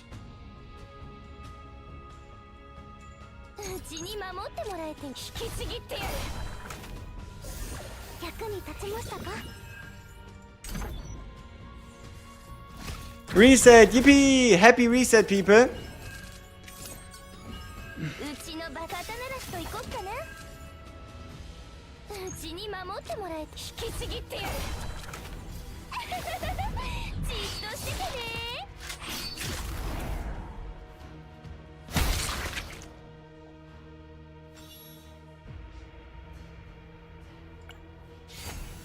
Hey, we got snack time. Ooh. I guess we go with the morale. You're out of units again? You'll always be. The moment you build too many characters, you'll always be broke. I'm always broke. Always. I don't think that's gonna change anytime soon. You cleared 3-star base in stage 10, but in stage 9 only 1 star. Interesting. Yeah, I don't think we need the heart of gold. We just take the credits and bounce. Bringing Kalib, Orlea, and Mika to the bug planet feels very slow. Yeah, because your only damage source is Kalib. Why Veronica good with Yuki? Veronica gives you the single target, extra single target damage. Veronica gives you the card draw. And that's kind of all you need out of her, right? No.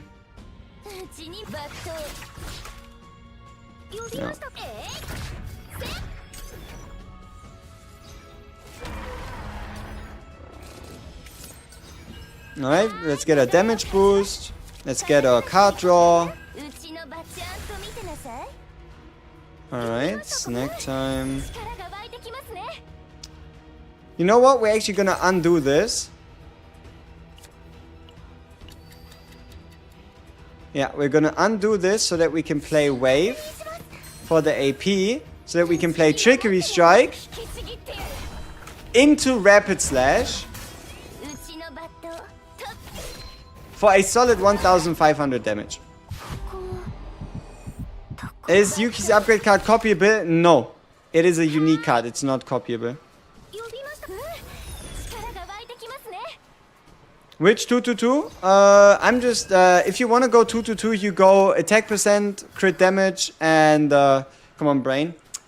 If you wanted to go 222, you go attack percent, crit damage, and then the basic card set. But I don't really care about the basic card set. It doesn't really do much for me most of the time. So I usually end up just running 2-2 set without a third set. Because it's easier to get good substats if you have that freedom, you know?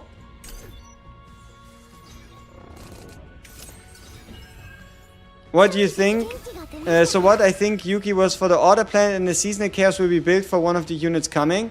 I mean, obviously it looks like Shizuru is going to be a striker, right? It really does look like Shizuru is going to be a striker. And Void, probably DPS as well then, so she makes sense for the seasonal planet. But no, I don't think we're going to see as many issues the moment we actually get the chaos buffs, right? The moment we get our zero system buffs for the seasonal planet, I don't really see an issue with running Yuki there anymore.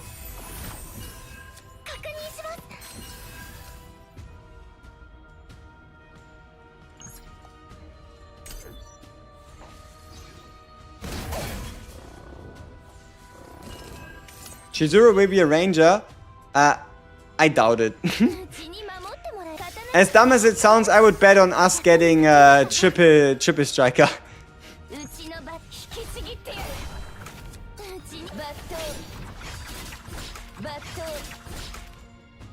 Hey, why is he still alive? I mean, it's not like we're taking a lot of damage.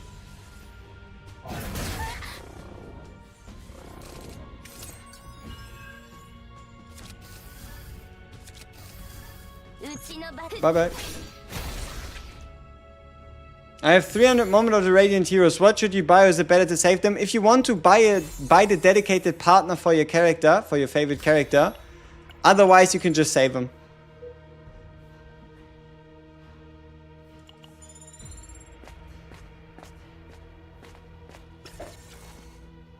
Even with the extra difficulty, when we get the zero buffs, Yuki's gonna rip through everything. Yep, hopefully. Oh, to one selected? Alright. A Divine Epiphany to one card of our choosing. Now, if that isn't great, I don't know what is. Ooh, and an Epiphany for Freezing Blade. Initiation, immunity, or attack card damage for AoE attacks. We probably go with the initiation. And we deck search ourselves the Flash Slash. And boost it up a little more.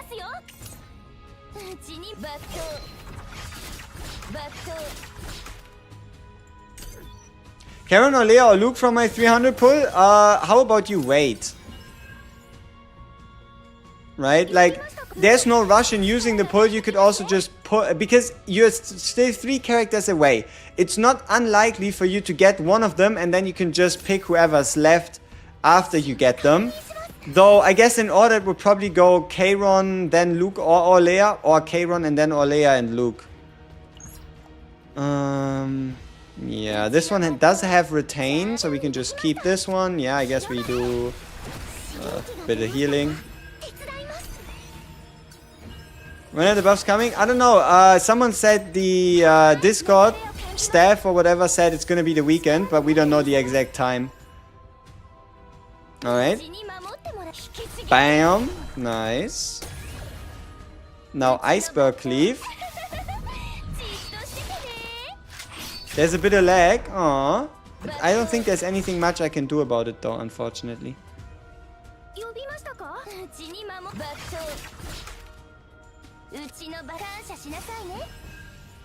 We should have gone for the morale first. Whatever.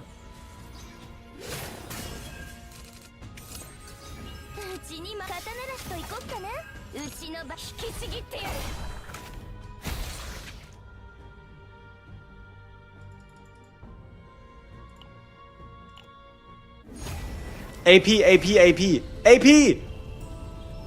Ah, fuck, but it's the draw to decrease damage variant.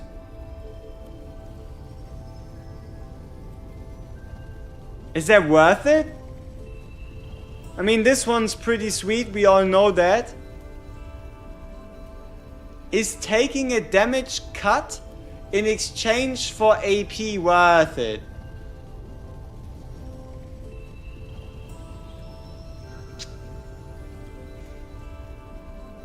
Yeah, I mean, we are running Mika. So we probably just go for the prepare to subdue like this, yeah. Like, I think the main problem with Yuki is we're drawing our cards so fast anyway, that unless we deck shuffle, it will probably feel pretty bad for us most of the time. So this is definitely the safer choice.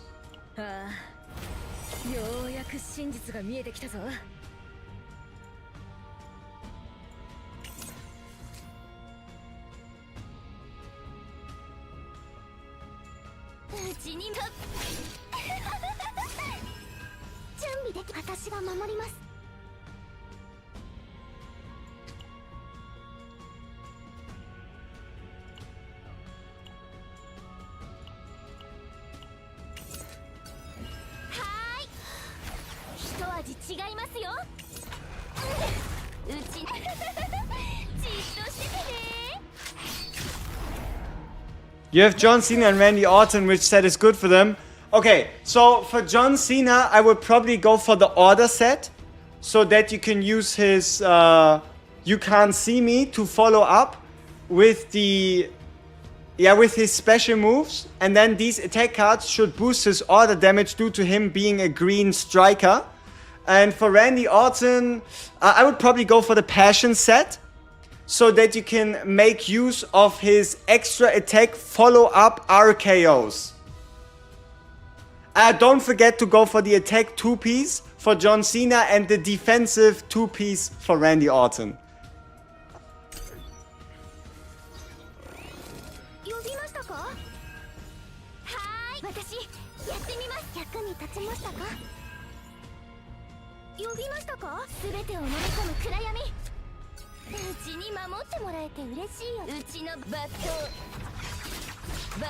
What cards to remove from a Yuki during your run? The shield. At minimum the shield, and then probably the 2-cost rapid slash before you remove the 1-cost one. Then again, if you run a Mika, you can also keep both in. Which 4-star partner for Yuki? Lillian.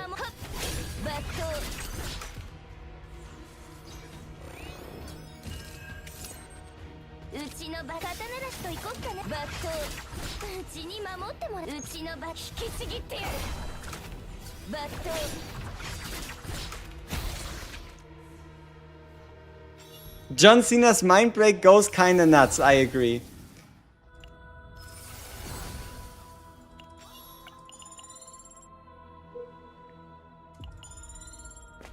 Luke partner or Karen partner?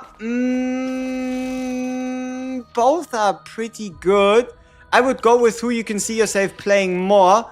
And I would probably recommend, only really start recommending Luke's partner once you get that E2. Whereas Karon's partner you can basically run from the very beginning and have the most amount of fun with. Alright. Initiation. Vulnerability. Big damage. Good stuff. 6,600 damage, 1 turn. Yuki does only has few attack cards. Won't you be running out of attacks if you delete the basics?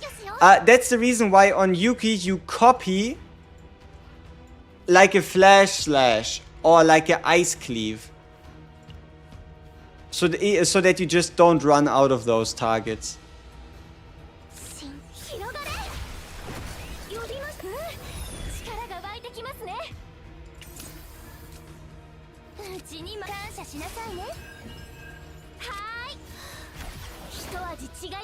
Oh, this one is gonna hit hard. This one is going to hit hard.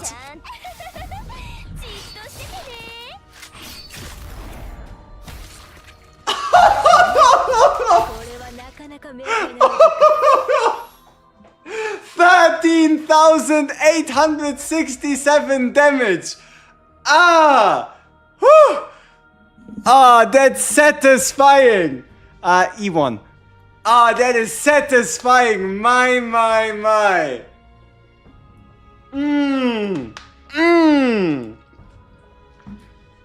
Ah, sweet. Yeah, give me that Divine Epiphany with the extra AP. Say less. How do you do that damage? We used one Ray buffing card onto Yuki, and then there were 4 targets, and they died. Alright, let's copy ourselves a card. I wonder what we copy here. It's probably gonna be the draw card for Yuki. Yeah, I think we're probably gonna copy the draw card. Just so that we can have more draws, always more good. Whew. High emotion, big damage. No, hey, there's no need to say she's OP, there's no need to say she's broken. As I said before, she's a good unit, alright?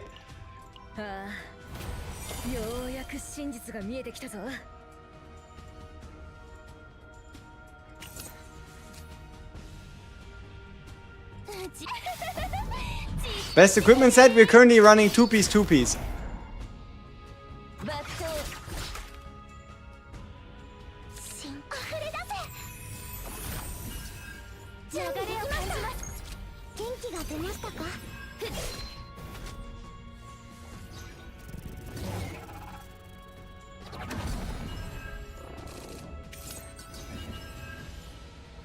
Alright, let's yeah, we probably apply the buff. Draw saves the cards. Apply the buff. I think we can go for some AP, we can afford it. There we go. Yeah, I think we can work on removing stickiness already as well.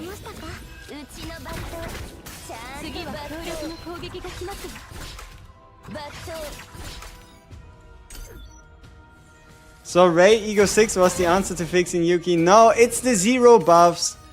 I swear, it's the 0 buffs, man. Oh, this damage is gonna be nuts again. Without any, like, crazy setup before. It just feels good. It just feels good. Bye-bye.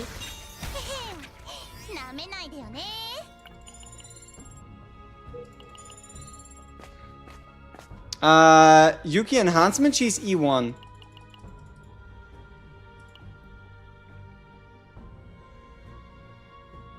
Let's go into the nest. What could go wrong? What is the equipment that says X applies as X1? There's 3 cards in the game currently that have the AP cost of X. And that just means that whatever effect they have is +1 when you use it.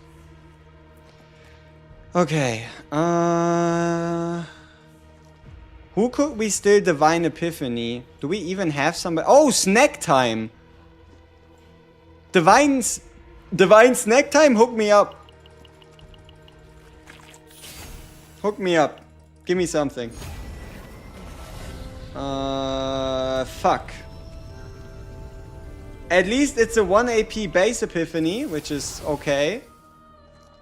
But the increased healing Divine Epiphany is a little sad.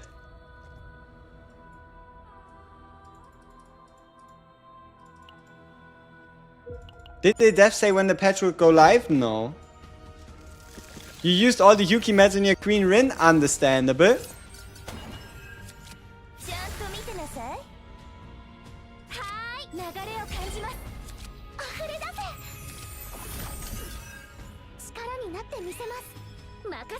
So if I apply 1 agony it makes it 2? No, only for the cards. There's cards in the game that cost APX.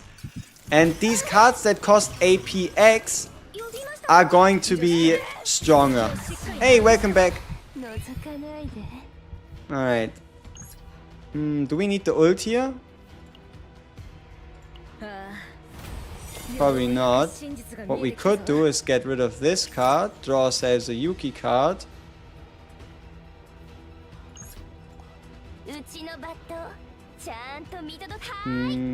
Yeah, one vulnerable to all enemies. Thank you. And yeah, big damage. Oh, that's what we like to see. That's what we like to see. Good stuff. I like Rei Mika. It's just the most consistent thing I've found for now.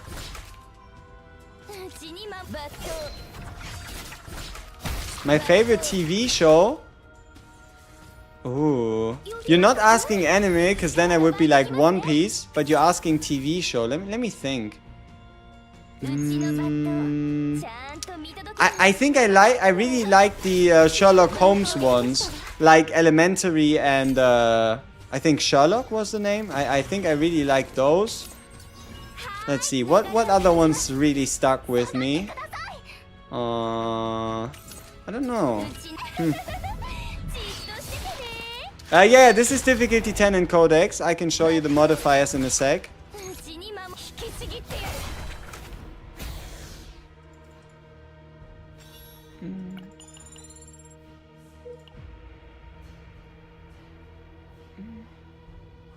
Thanks for the save data guide. Now you can count your faint memory while in chaos. Nice. What is this free dupe everybody's talking about? On the 3rd of December, Shizuru releases, and with the release of Shizuru, we get the... we get the second supply during the event, and in that event shop you'll then be able to buy a free dupe for a character of your choosing. Okay people, so we actually need to log in here. This guy is scarily dangerous. We actually need to log in.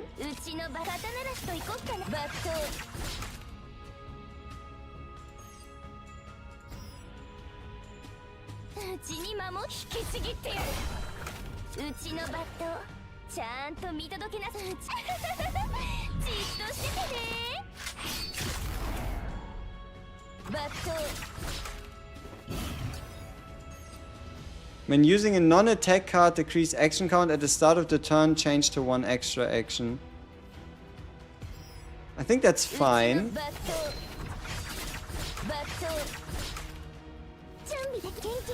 Oh shit, we shouldn't have used the source of water. Ah, whatever, we'll be fine. Why dangerous? I always thought this guy was just a meat shield. When acting, decrease extra action by 1. Able to continue actions, hits, and when using a non-attack card, decrease action count. He can just act too much, right? My guy can just act too much, and then that ends up biting me in the ass. So we have to be careful that we don't play too many things. So we really don't want him to actually take a turn and then have us attack after. And look, his action count is down to 4. So we really can't... Look at this shit. He's quick. Reduces this monster's base action count by 3. That's why this guy screams trouble. My guy is buffed to the gills. So we can basically do like nothing when it comes to like the amount of actions we can take before he attacks.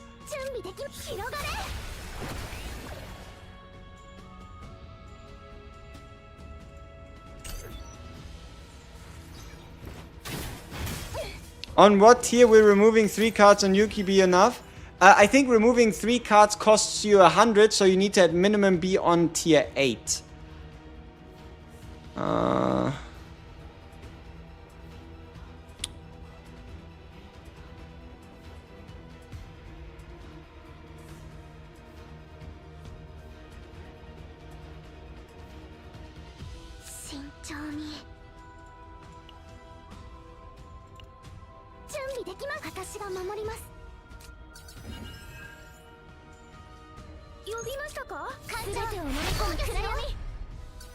Ah, fuck, it's the gearback trigger. Shit. My guy has some nasty debuffs. Like, look, he's attacking again. Like, these extra actions, scary.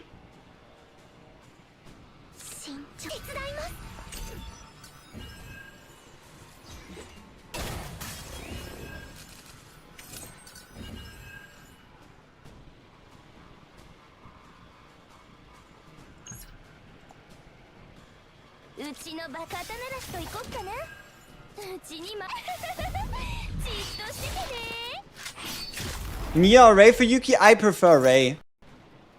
Oh, really? Really?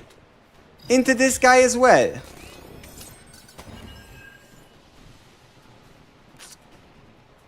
I mean, we should be fine.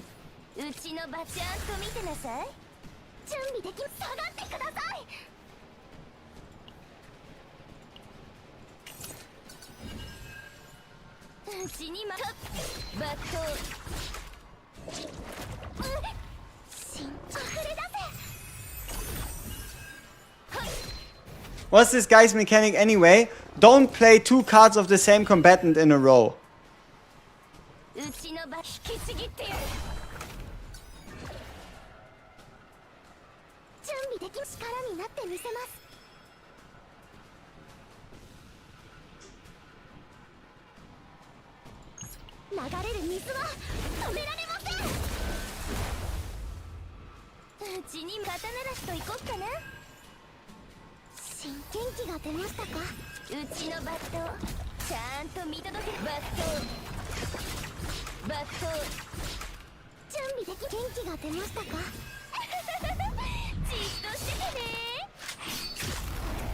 Which planet is the bug planet? Instinct.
What's this damage? Remember Yuki does like 200 damage? Ooh! For those of you that watched yesterday's video, let's look at the comparison, okay? 1074 attack. Now let's add on top of that a weapon with 18% attack boost. 1270 attack on a Yuki.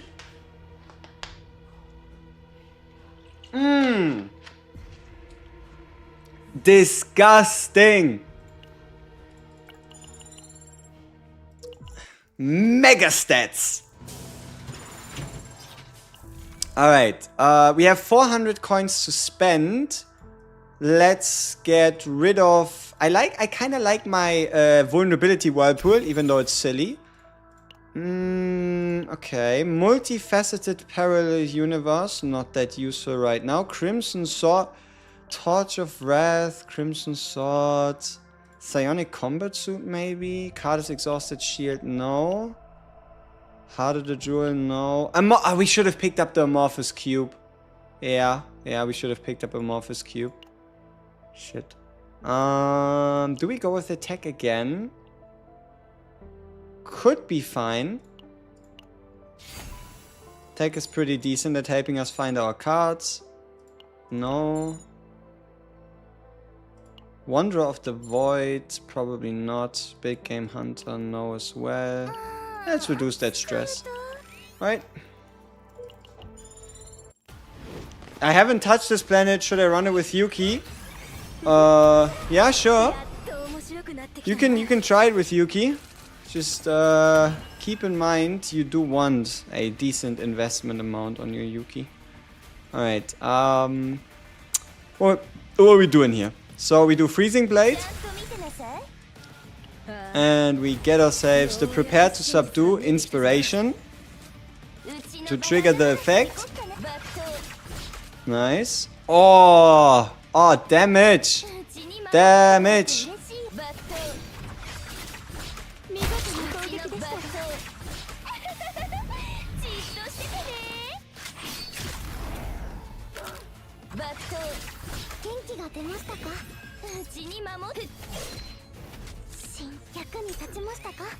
Turn 1. Turn 1. Sweet stuff. Alright. What are we doing here now? Probably snack time to get rid of the curse.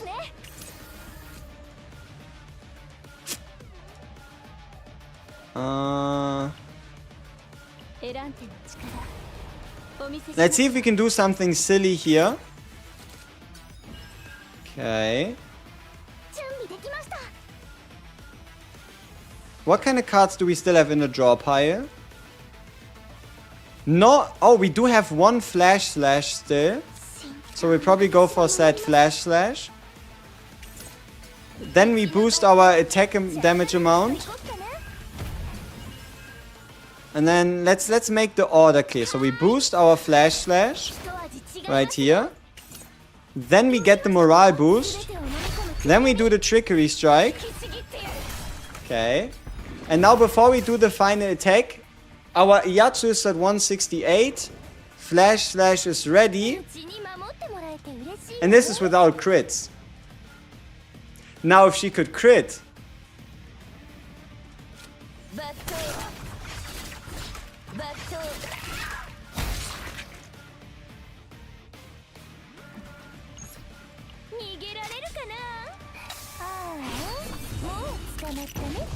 There you go. Bye bye. Was that a turn 2 boss clear? I think so.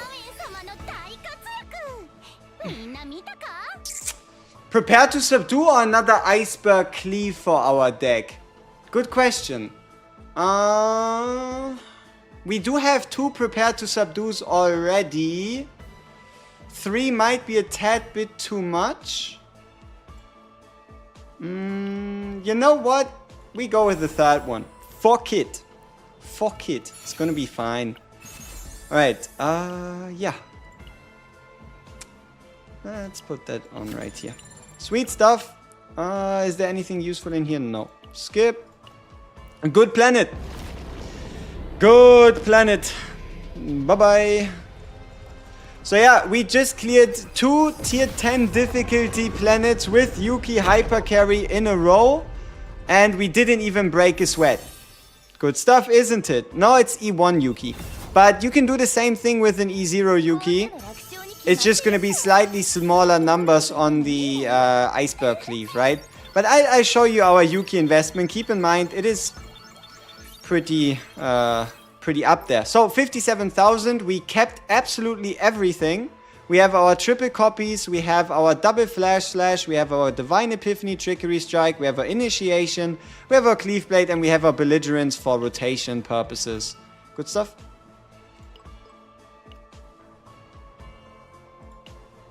T14 Seasonal Chaos with Yuki? No. Wanna know why? Because it's pointless before we get the upgrade or update or change or fix or whatever, right? Like, there is no point. It's no fun playing the Seasonal Chaos without the buffs here, right? Like, let's just have a look at them. Not only is it 9 times 8 attack plus defense and HP for your other units, we also have the rare event occurrence, we have the shop discount, we have the divine encounter at the start of a run, we have the shop percentage increase, rare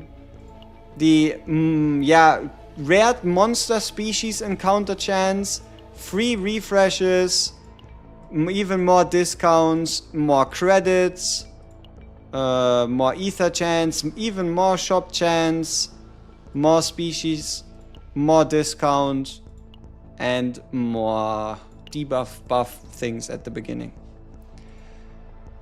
Alright, so this is a nice login stuff. Ooh, everything's already done. Sweet. We didn't even... basically, the reset happened while we were in the chaos. and we just finished the chaos and everything's already done. Nice. Alright, that's one summon. Okay. Yeah. So this was the Yuki we used.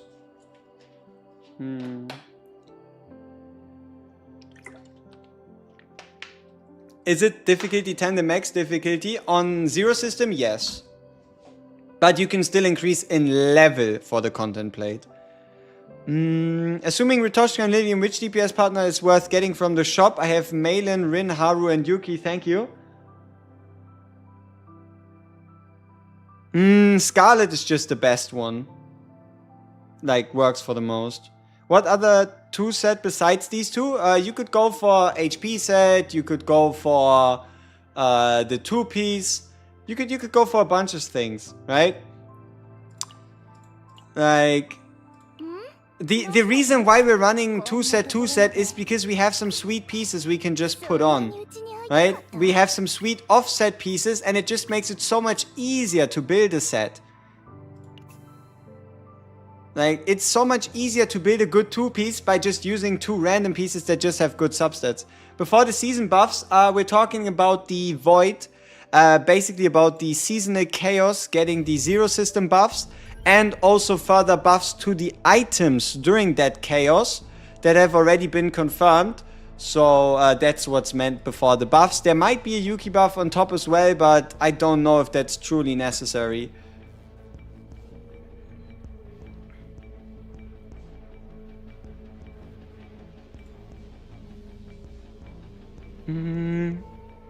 Is it good to use the 4-set order? I'm just... See, the reason why I'm not farming the 4-set order is because it's so limited. Think about it. Only Luke and Yuki can use it, and you have to invest all that stamina and stuff to make it work, right? I have one decent piece, a Bullet of Order decent piece, and I have a amulet that is decent, but that's it. Like, I would have to invest so many resources and would only be useful on Luke and Yuki that I just feel better off not using it. If I wanted to build a even stronger Yuki, I might just go for maybe the 4-piece 1-cost set, if I can find some nice pieces. But yeah, that's kind of my outlook here. What is the camera thing? Fashion pulse. Like how we can get a Yuki 5-star memory right here. I meant to say right here. I meant to say right here. I meant to say right here. Fuck. Nah, we'll have to go 33 more summons, I guess.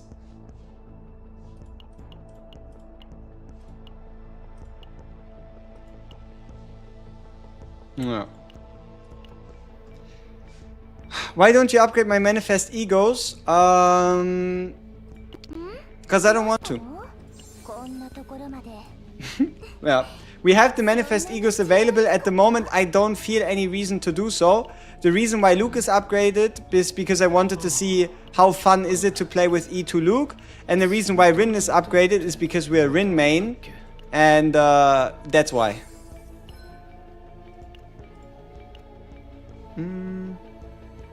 Is the buff of 0-cost cards will apply to a 1-cost card that is being reduced to 0? I don't think it does. I don't think it does. Will Battle Pass from BP will be available in the shop to buy? No, but when the Battle Pass ends, you just get the ability to buy the Battle Pass again and then pick a different partner. Which is better, attack percent or void percent main stat for memory fragments? You always want to go with elemental percentage for your characters. What do you think of E to Rin? I got E to Rin today. E to Rin is okay. It's like a 200 to 400 damage increase every turn, and there are some funny interactions. But it's nothing that I'd be like, oh shit, is crazy. Like, one thing that still bothers me is the fact that it's still not properly explained. Because what this actually translates to for Rin is it only works if you enter into a turn while having Dark Mist stance and not upon gaining it, right? So the way this works is you have to start your turn with Dark Mist stance, otherwise it doesn't trigger.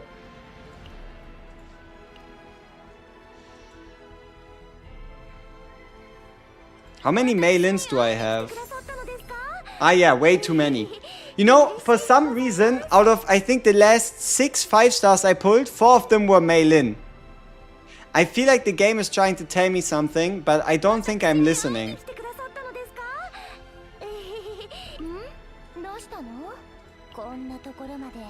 Have you seen the tier 2 Yuki on Chaos and Pridwin? Thoughts?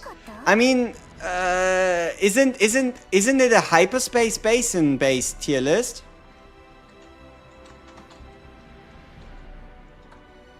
Like, isn't that the whole point? Like, ooh, hyperspace basin is their ranking. Let's see. Added a chaos tier list. They did. Didn't they say they didn't want to do it? No shot, bro. That's fucking ass. Like, that is so bad. Why the fuck would Yuki be in tier 2? Oh, that is so ass. Oh, that is so ass. Ew. Ew. Kayron also in T1. Renoa in T1. Luke in T1. Or Leia in T1. Didn't they say they didn't want to do it? Wasn't that the whole point? Like, oh yeah, Dimensional Twilight, you can like be like, yeah, sure, I get it. And that they didn't want to do Chaos Manifestation? Alright, sure. Hey, how do you know which route to take on the map? I always ignore campfires without a shop. And I always go to question marks. Would Scarlet be better than Lillian on Yuki? I don't know, I can't prove it. But I feel like she probably is.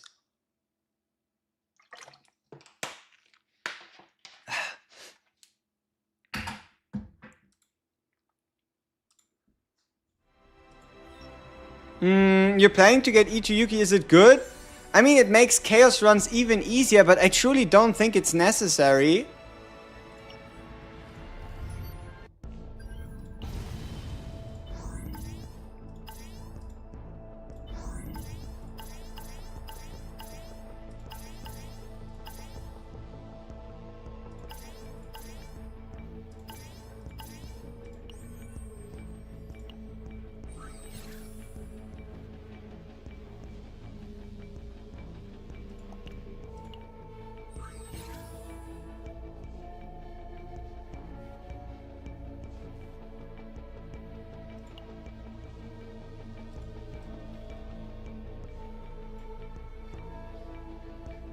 Now this one.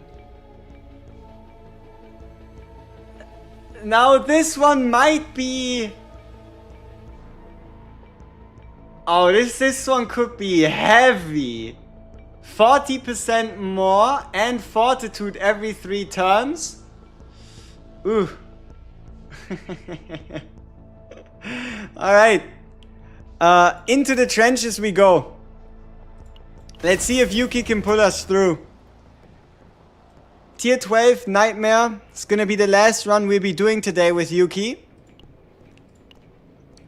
Let's see if she can do it.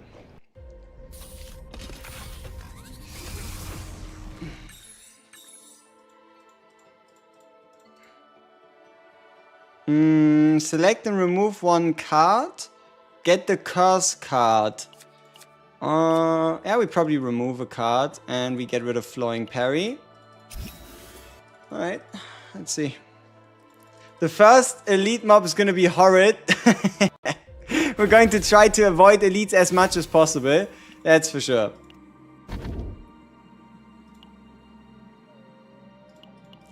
Couldn't it have been like a better buff? If these buffs, they aren't that great. Like, gain 1 anemia, curse card, random piece of equipment, number of cards required.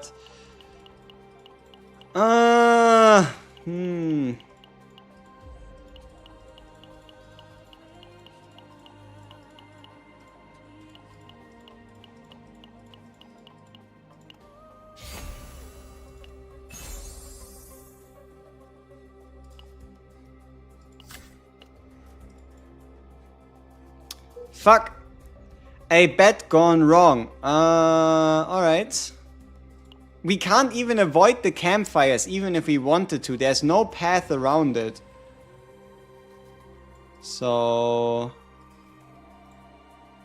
I guess down and straight through the middle. Should we take off all Yuki's basics? No. Honestly, I like the 2 cost 1 and I like the 1 cost 1. I think they have their place. You can start taking them off the moment you, I don't know, clone some more... like the moment you like clone some more cards or something, but I think they have their place, especially when it comes to single target damage. The 2 cost 1 can be quite nice. Like for example, if you're running without Mika, sure you can probably take out the 2 cost 1 rather reliably, but if you're running with Mika, you don't really have the problems with paying the AP cost. You wish laziness was always an option. I mean, you can make laziness always an option. Wanna know how? You go into a chaos run and you quit. Like, if you instantly quit on a chaos run, laziness is always gonna be the option. How much attack on your Yuki? Currently 1000 flat and then plus 82 from the equipment. Keep in mind we have 0 system buffs, right? We have like, I don't know, 70, 80 attack from 0 system. How can you build healer Ray? As much defense as possible. He wanted to ask you something. The extra damage set on your gear, and what is it applied on? Anything that refers to itself as extra or additional damage. That's the only thing it's applied on.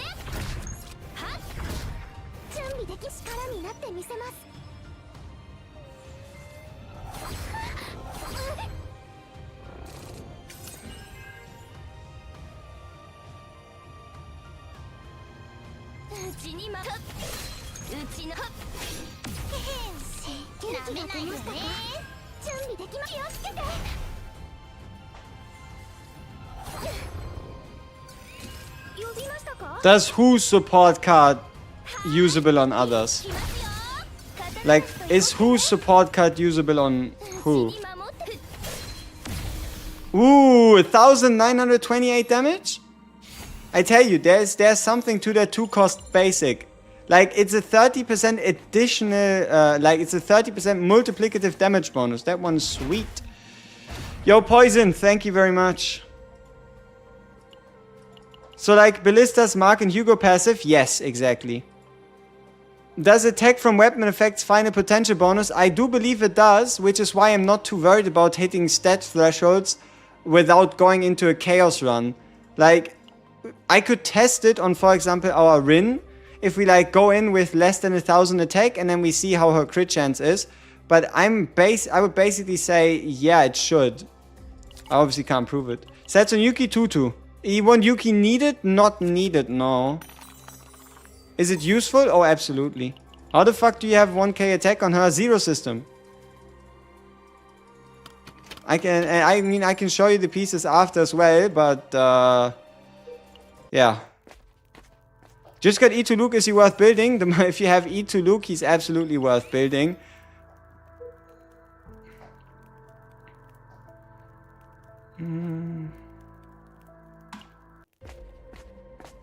Two piece. Attack percent, crit damage.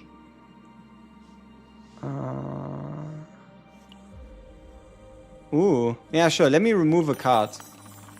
Nice. Is Ray better than Veronica for Yuki? Probably not. But I don't like Veronica stealing all the bright lights, you know? Stealing all the bright lights away from my Yuki. Though then again, if you could also run Ray, Veronica and Yuki in a team, and with the chaos buffs it might actually work. Should I use my Aether Tears to speedrun level 50? Sure, because the moment you hit level 50 you're basically done with pushing level. So why not?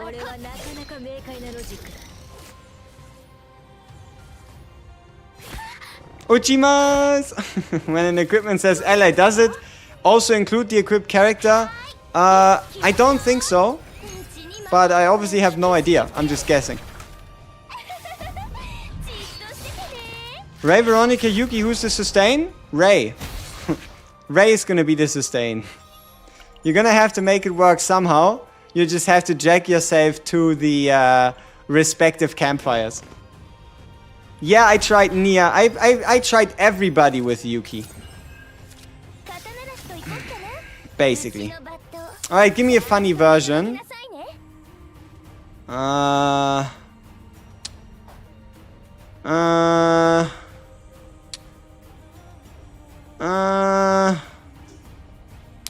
Man.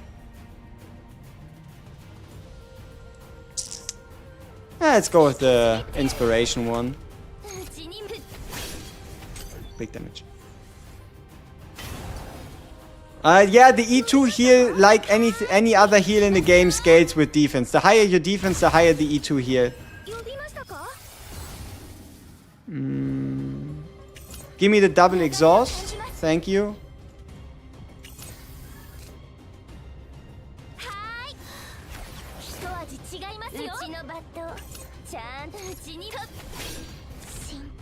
Oh, divine.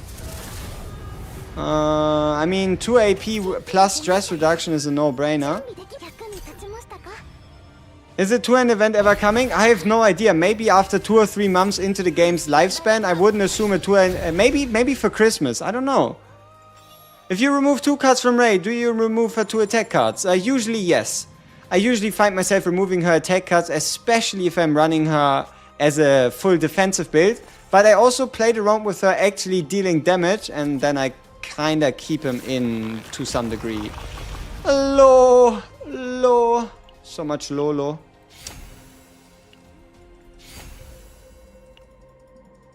You wanna spend your stamina pills but afraid of a 2x event? Hey, if you're always afraid of the future, you're never gonna make any progress in the present. Like, there is no point to fear 2x event until it happens. And when it happens, then you can be like, okay, I guess I'll be smarter next time. But for now, you're only holding yourself back. You could have more gear. You could have more potentials. You could have a higher player level. You could have all these funny things. And even with the 2x event, who guarantees you good drops? No, nobody mentioned a 2x event. So there's no point in fearing for a 2x event. That's at this point just complete guesswork. That's all just a bunch of shit cards. Sad. That was worth a try.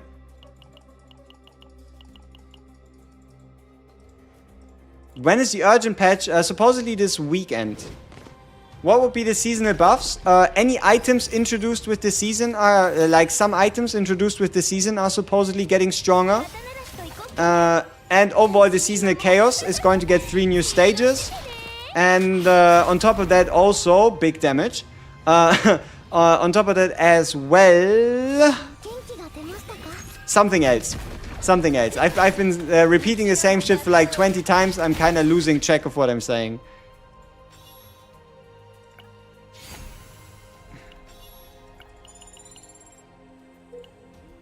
Oh, fuck. I did not... I wanted to go to the question mark. I misclicked. Why is it always the divine epiphanies on goddamn everybody else? It's always the divine epiphanies on everybody else.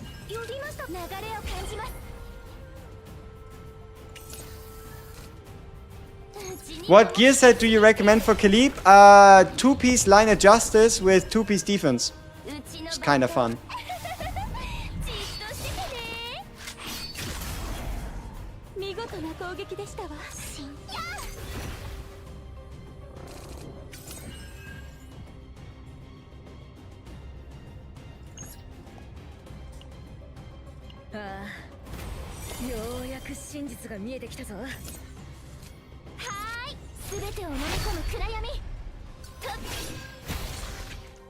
Nice damage. Isn't this just Slay the Spire? Probably. Why is your Yuki suddenly seem so strong today? Chaos. It is just chaos buffs. Like the zero system buffs. That's the only difference.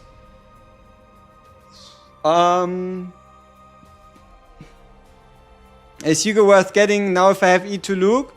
You don't have to get him. But he's still not bad. You build her the same way you build any DPS, yes.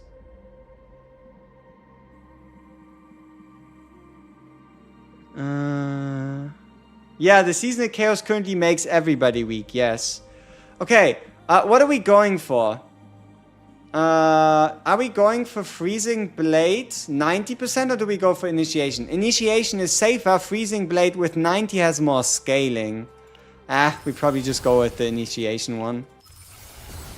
Okay, what we have here. Ooh, 100% attack for 1 turn and 2 morale? Not a bad side grade.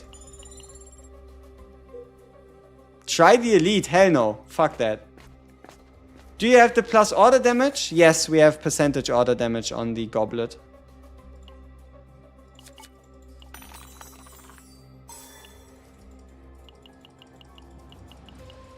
Hugo or Leia, Renoa or Magna? You could pick Renoa if you wanted to.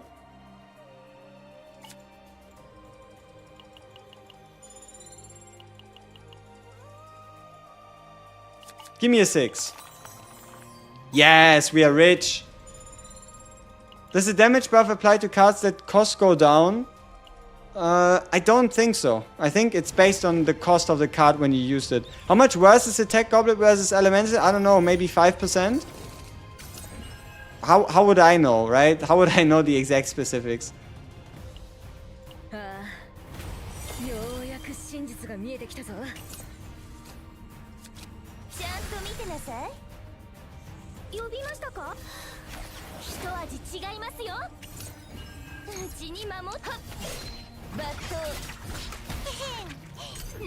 Good stuff. Do you level your Mika and rate to 60 or keep them at 50? Keep them at 50.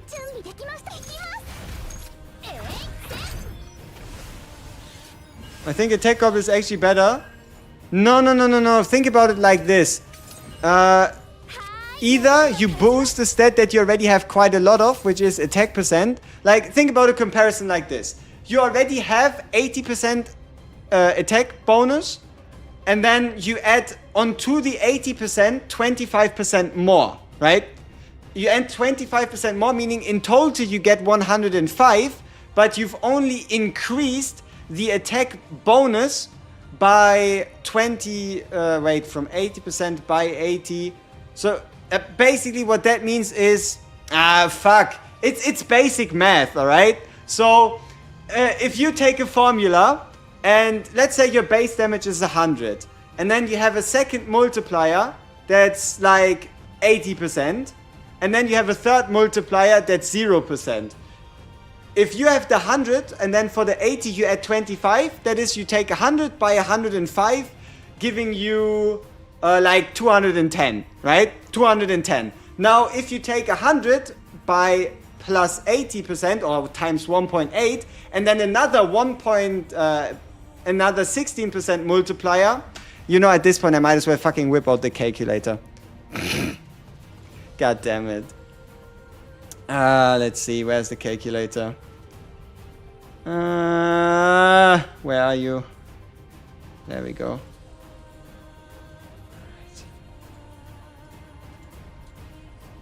Okay,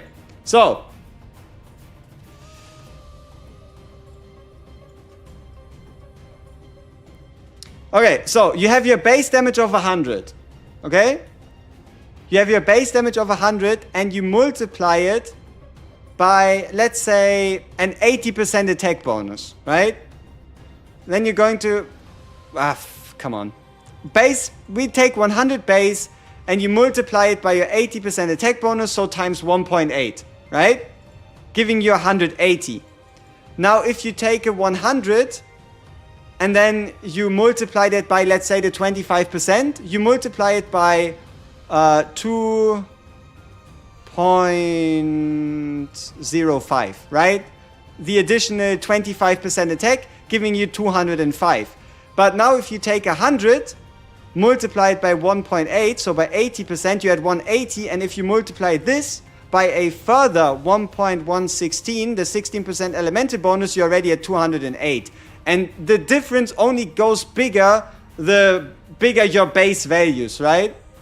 So you basically just gain more because you get a separate multiplier. Even though the multiplier is smaller, having two multipliers multiply each other versus one multiplier being bigger is just better. Okay, yeah, good stuff.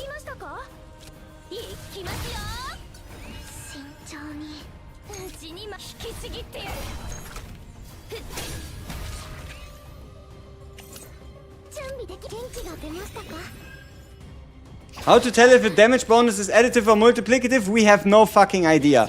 There's some assumptions that say if it says plus before the multiplier, it's additive, and if it doesn't say plus, it's multiplicative. So look at it like this. We have no proof, but that's the current theory. You see how this says plus 100%, right? You see it has a plus, right? Plus being additive. And then, for example, right here for our Yuki, we have increases damage amount by 20% without the plus. That's the current assumption. We don't have any proof. We don't have enough testing. But this one doesn't have a plus and it is multiplicative, whereas this one has a plus, making it additive. Right? But the problem is you can't trust card text. Exactly.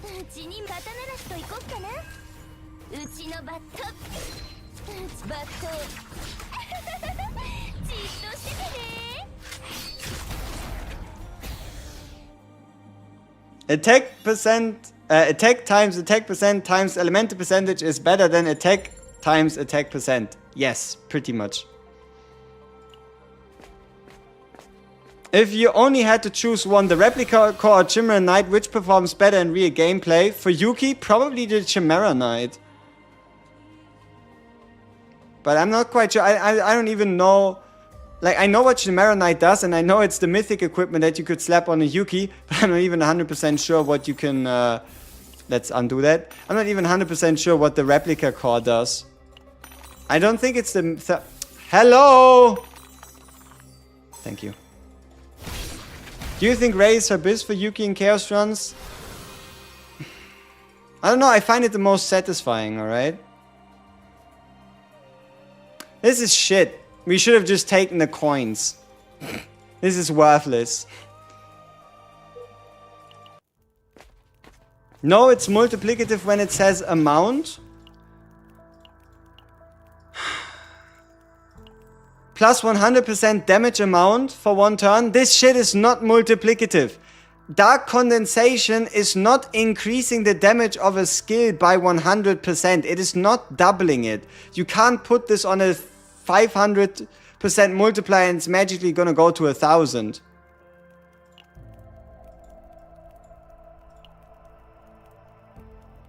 Because this says damage amount and this says damage amount, but this one is not multiplicative.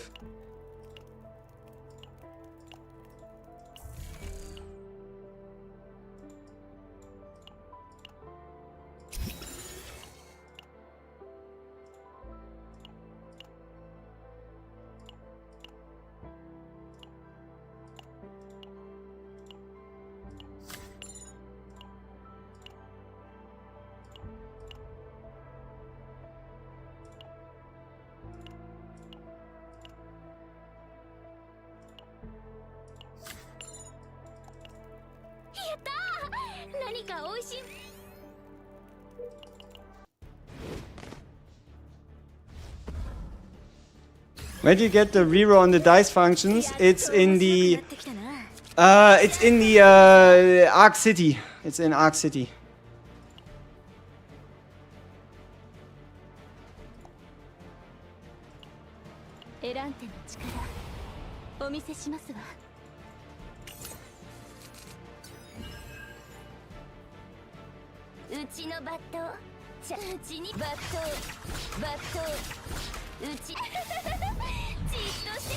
Anybody knows what a targeting attack means? Attack you have to target yourself, so non-AoE.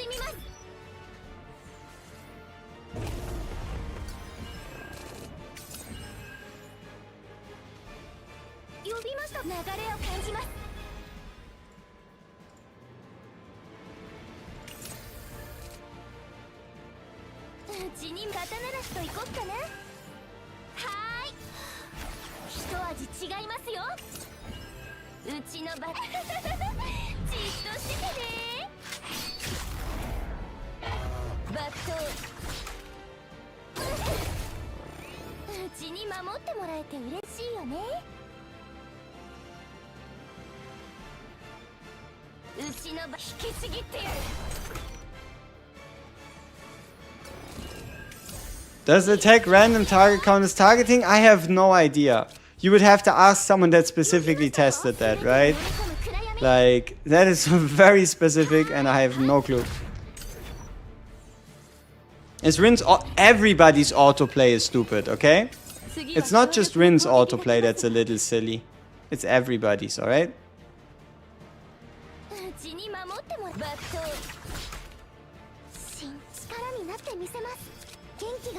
Where's my gear bag, man? Where's my additional card draw?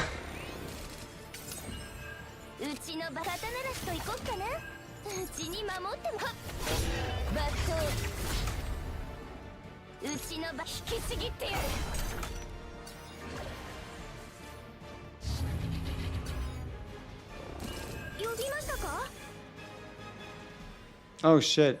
Curse of the Fairy, huh?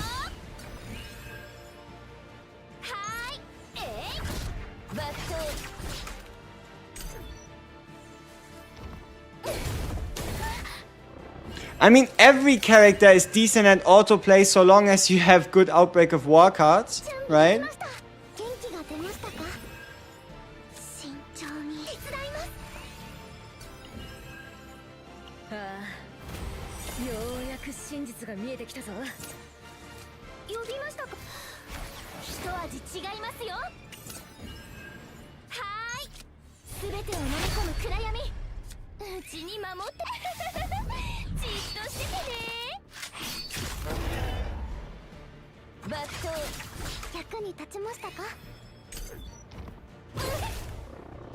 No audio?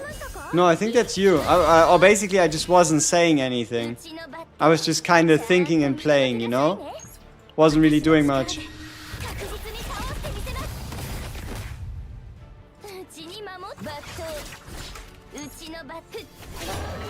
Ah, we couldn't have crit, huh? Have you managed to grab 2 neutral cards that has inspiration in it on Yuki? I don't like the fact that the seasonal cards that have inspiration are for rangers. Like, I don't get it. Why are the seasonal cards that have inspiration on it not for Yuki? Such a silly move. Such a silly move.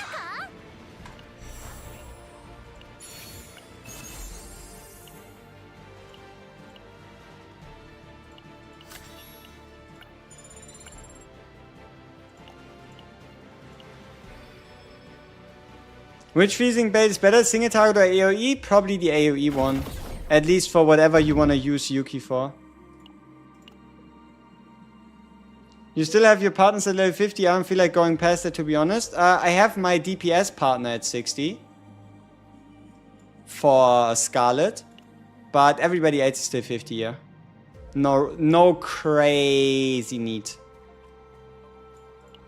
Right, bottom lane it is.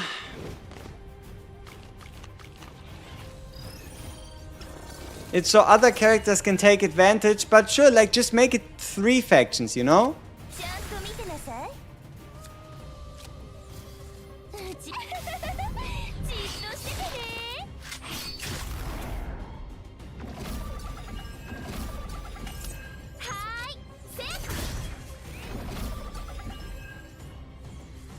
I managed to get Belligerence, draw 2 with no attack card in hand with Morale and copy this. Yeah, Belligerence goes quite well with Yuki. Especially if you're running not a lot of draw on your supports.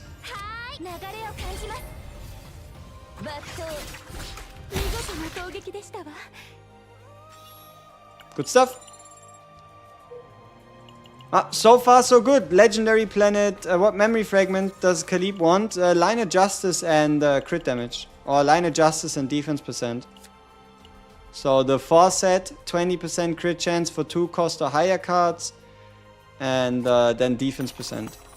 But you can also just run her in defense percent, crit damage, 2-piece, 2-piece. You could also try, if you really wanted to, you could try the instinct set, but I don't know how good the instinct set really is on her.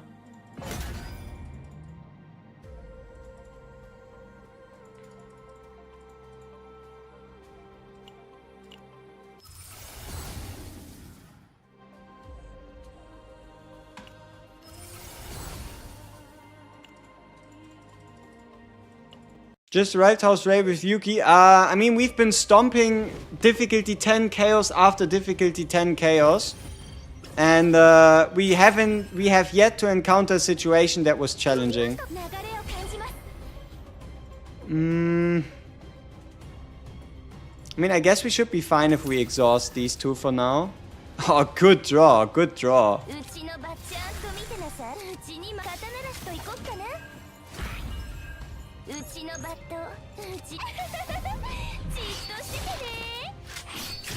I play this mod in the CR reset now and I don't completely understand the game yet. Valid. Which set? Ooh, Divine. Oh, Divine! Okay, okay, what we got?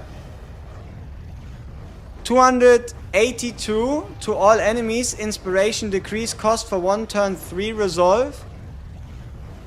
Retain single target damage for each card drawn. When used, decrease cost by 1.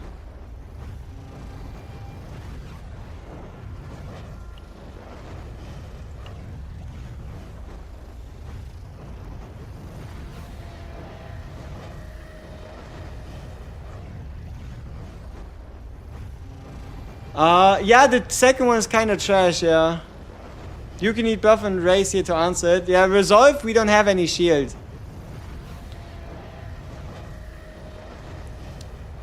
Which unit gets the biggest buff upgrade from the partners? Kayron and Luke are definitely up there.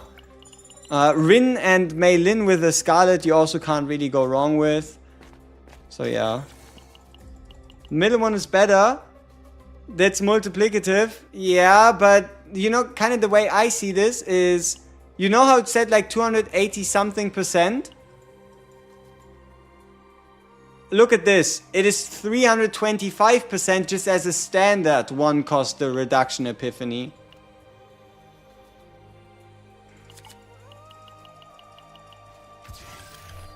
The cost decrease is amazing for long fights. Yeah, but I don't like it too much because it doesn't have inspiration on it anymore. I guess here we just get some healing value out of our Mika with the 1 cost, increased healing and such. Sorry to bother again. For Kalipski, what sets are we looking for the 5th and 6th slot? Instinct damage and defense percent.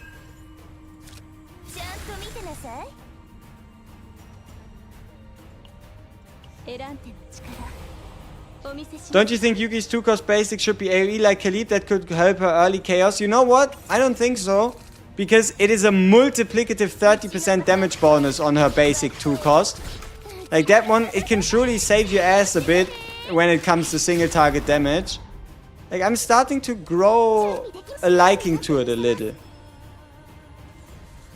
But if it had if it was AoE and had the 30% damage bonus, you know, I wouldn't be complaining, right? Like you wouldn't see me be like, ah, fuck, if they were to give this AoE as well, you know?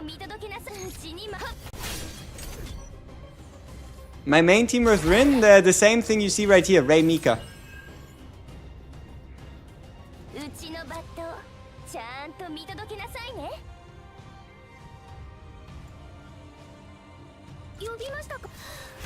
Alright, Flash Slash, show me what you got. That's okay.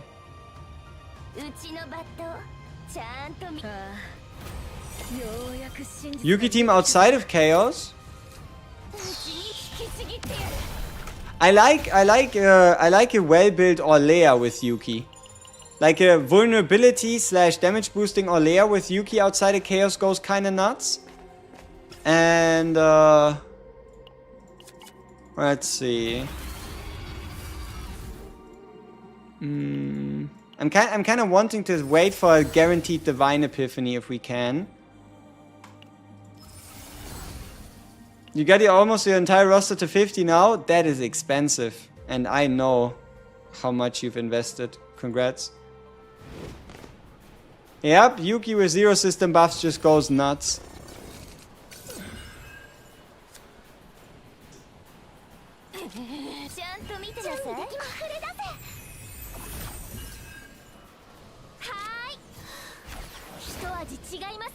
Yeah, we're bugged again. I know. But we'll be fine. The moment we get hit, we break down, right? Or I guess the moment we get some more stress. Yeah, you know what? I don't think these guys are so scary, so we'll probably just chill. Even though they have quite a bit of morale. So that we can work our way. I mean, it's not like I actually have a choice. We're not really drawing anything.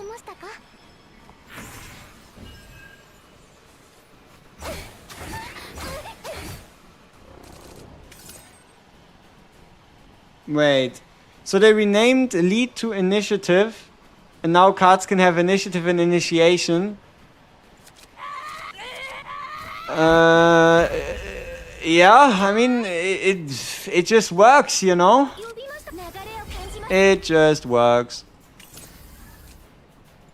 Welcome back.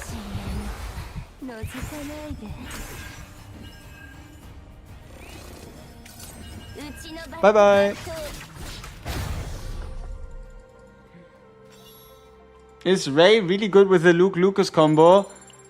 You might be struggling for healing, my guy. Do I think the M1 is important? The M1 is sweet, but it's by no means necessary.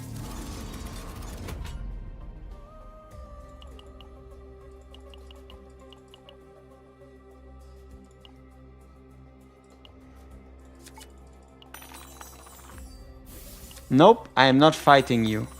Fuck, I am not fighting you. Thank you. Outbreak of War kinda had aura. Yeah, but I think Celestial had more aura than Heaven. So us getting Celestial back and losing Outbreak of War is a worthy trade in my mind. You know? Like, losing Outbreak of War to get Celestial back is decent. Could you use Hugo as a main DPS? You like him a lot? Yes, Hugo is your main DPS. And the way he works is you just have to have other characters attack a lot. They don't have to deal a lot of damage with those attacks. He's gonna do that with the follow-ups. But yeah. Outbreak of War is much cooler. Yeah, but then again, I think Celestia is better than Heaven. Alright. What do we get rid of? Probably this one. Whoops. Losing the lead is a one step back though. Hey, they're still figuring things out, you know? They're still figuring things out. Gear back! Thank you. Took a while until we got our first gear back.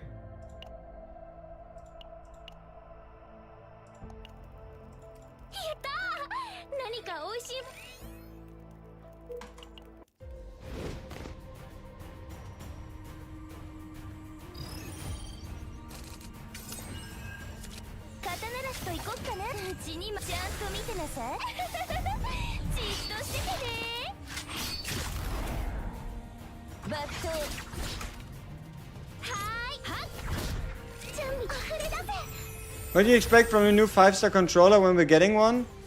I don't know, I expect them to be some kind of buffer. Like a straight up healer would feel kind of weird, so they have to have some buffs. Be it damage buffs, card draw buffs, buffs, I don't know. But there has to be some type of buff shenanigan.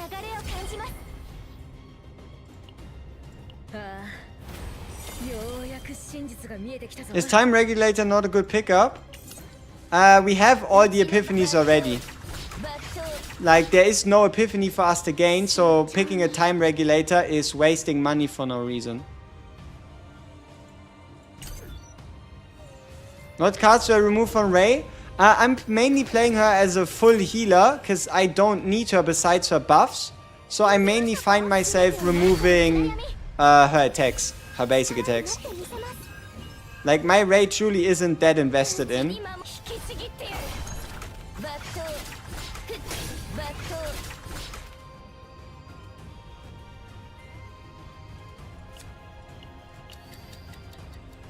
Did we get the upgrade for the season already? No.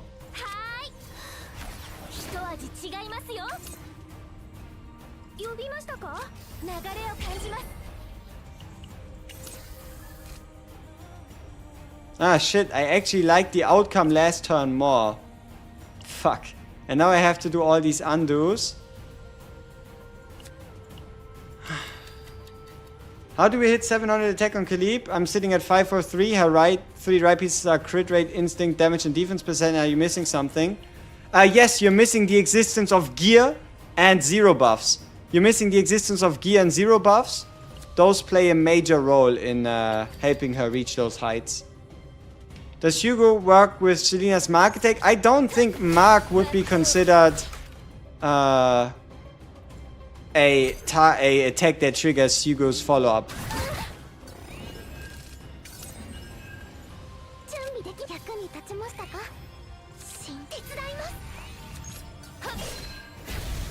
The Laboratory Zero Chaos Rare Fate raid is bugged and I see no point doing run just to get shit ass save data. Dude, there is no point in playing the seasonal save data right now with us getting the zero system buffs so far, so close on the horizon, right? You're just kind of, yeah, making it harder on yourself for no reason. So I can finish a run after failing an interior boss on zero mode. At what point can I just quit to complete the run? I think it's, you see these things that allow you to temporarily return? I think you only have to go through, you see these, wait, where are they? These things? These waypoints? I think the moment you hit a waypoint on the exterior, you can then quit out without getting hit with either laziness or not getting any save data. I don't know, they said this weekend. I don't know anything more.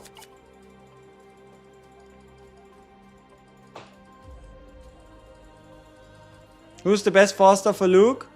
I like Ray Luke. What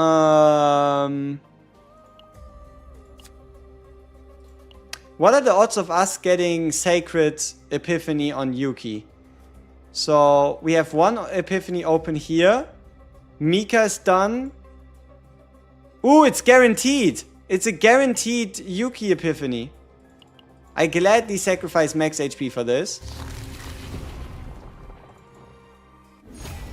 AP, AP, AP. Yes.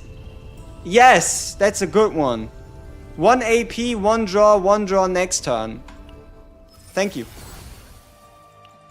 When are the buffs? I don't know. I don't know. This weekend at some point. I can check Stove to see if we have more info, but I don't know. I don't know.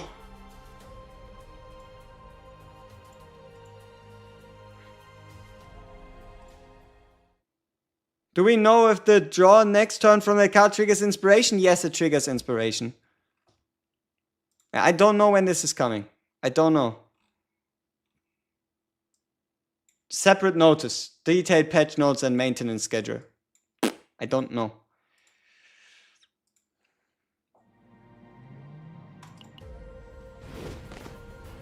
Should you get Scarlet if you have a max dupe Lillian?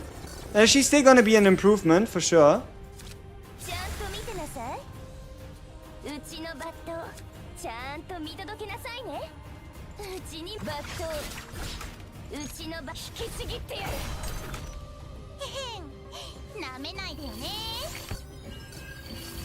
Divine Epiphany only happens once per agent? No. It can happen 100 times on one agent and no times on anybody. It's random. Like, sure, you can sometimes with certain events make sure that it happens more likely on whoever you want it to happen on. But there's no rhyme or reason to it.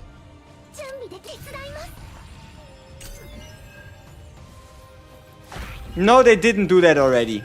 That is still happening. As they said, they're going to provide a date and they're also going to provide a time. Currently not happened. Do you have another channel? I have 2 more, but it's going a little down with those. So for all intents and purposes, I only have 1. How about that? How did I know that Yuki will get the Divine Epiphany? Okay, so I said it before the stream, but you cross out all basic attacks. Basic attack can't get epiphanies, and you cross out all purple cards, and then you just check for icons. So icon means has an epiphany, can't get one. Icon. Purple card can't get one. White cards, no icons, right? Can't get one. This card didn't exist before. Has icon, can't get an icon is purple, meaning that no icon. There was only 1 card open. There was only 1 card open.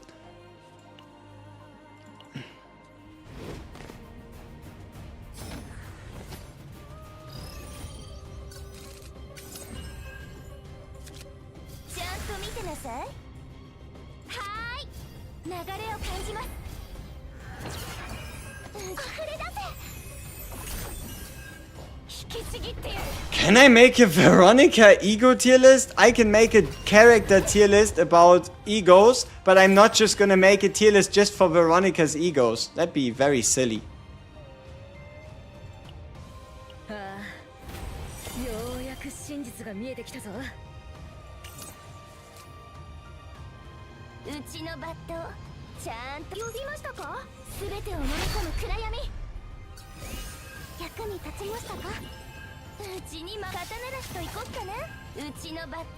Ooh, nice.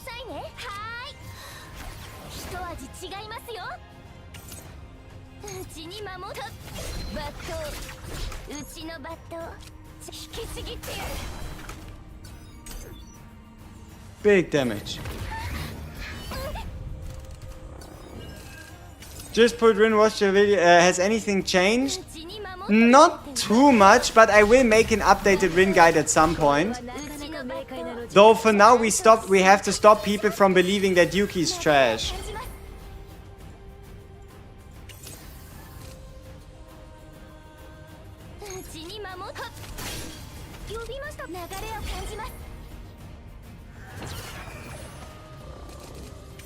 Is Echo means card? No, ego's referring to the duplicates. Is that a single target Yuki? No, we only have 1 single target Epiphany, and that just happened. But we're still playing towards AoE. Yeah, that Chaos tier list is just straight up very tough. Very tough. Alright, let's copy our Divine card. We might even be able to get away with 3 of them if we can copy it again.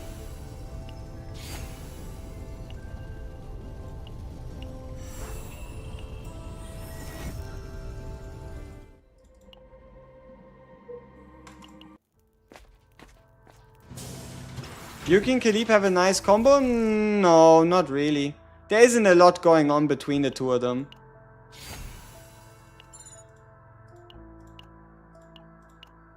If you pick specific epiphanies and such, sure you can make it work. But in general, I wouldn't really say that there's anything crazy there. Obviously, they're like the best AoE team you can build. But, yeah.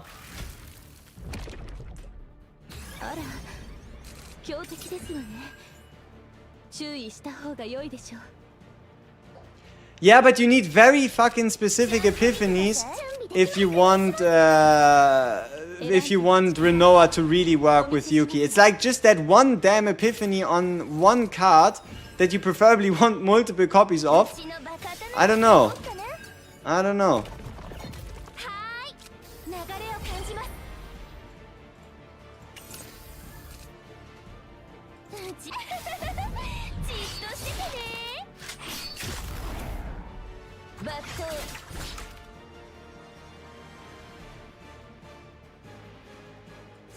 So much HP, so much AP and nothing to use it for. Sage. For Maylin, do I do her top left node or top right?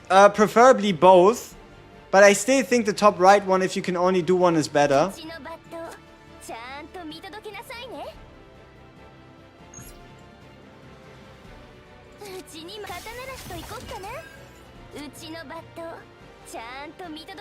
This is gonna be a solid turn of damage. Alright, so we do Trickery Strike. 900 plus 200. Zero cost 1, 400 plus 200. 1200 and an additional 1300. We could have done a basic attack upgrade before that. Whatever. Can you ever duplicate basic cards? I think you can do it with the Godly Event. That might just be the only way to do it. Because you can't get the duplicate from the boss itself.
Motherfucker is invincible. Alright. 2 stacks of fortitude, 4000 HP. Big chunk of damage. So we probably increase our healing. And then we heal. Yeah, and then we just continue healing.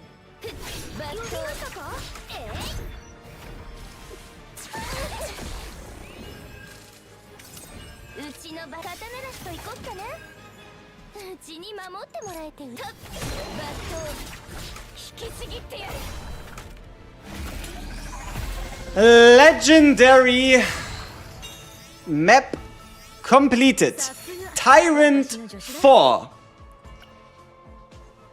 And we get the extra copy for Prepare to Subdue.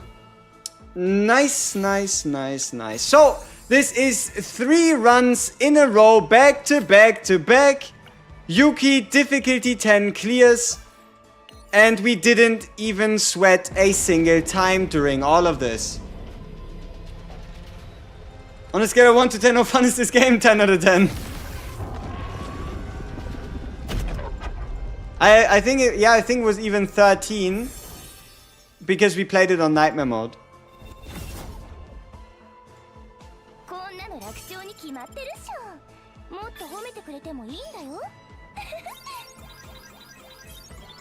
Yuki busted confirmed? No, she's just a good unit. As it's meant to be. Did we keep everything? Now this is what I'm curious about. Did we keep everything? Let's give her some counseling. Huh? How does she feel overall on regular events? Is your Yuki E0? She was E1. Is Yuki's partner a must? No, it's not. Does she need huge investment? She needs big investment. You think Magna, Yuki, Ray can work? You might be running into AP struggles.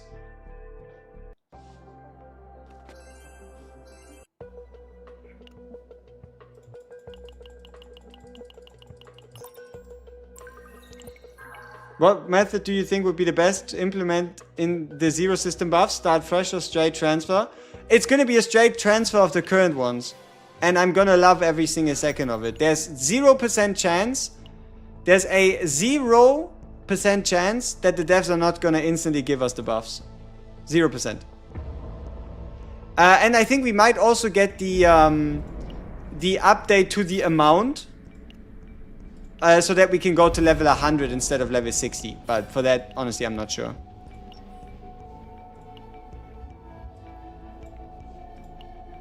Instinct with attack. Ooh, needs to roll crit chance. Meh. Could have been a good piece. Oh, maybe. So long as it only rolls into like crit damage or crit chance. Forget about it. Alright.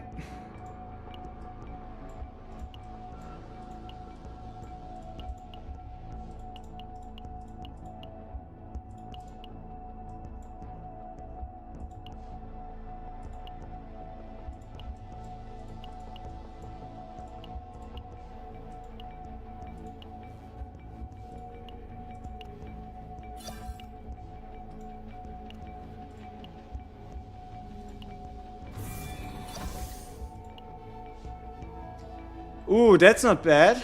If we can get like attack percent or crit damage on this one.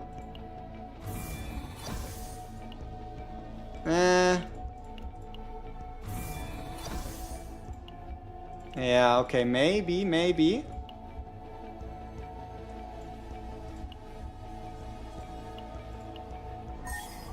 Give up. Does your really guys still stand or you changed your opinion on some cards epiphanies? I did change some of my opinions a little bit. Like this card, it's goated. Like this card is fucking fantastic. Also,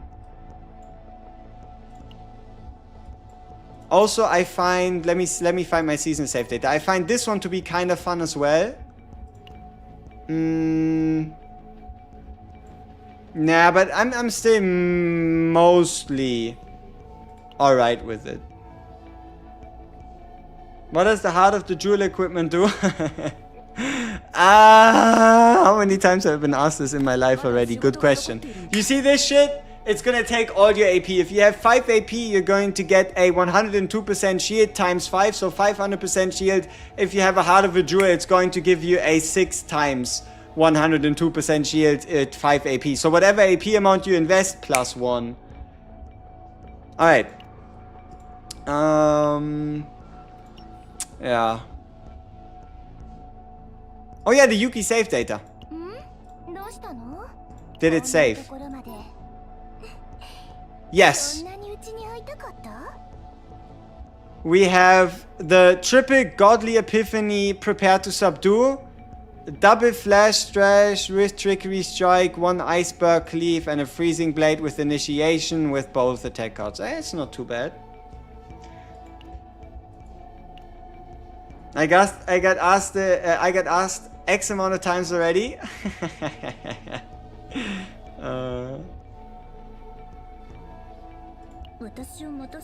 My Renoa save data. I like this one. I think it's pretty clean. No basic attacks. Triple Echo of Sorrow. Well, that's kind of all it does. What to do when you have credit issues? You call your bank. But if you have unit issues, you probably run unit simulation.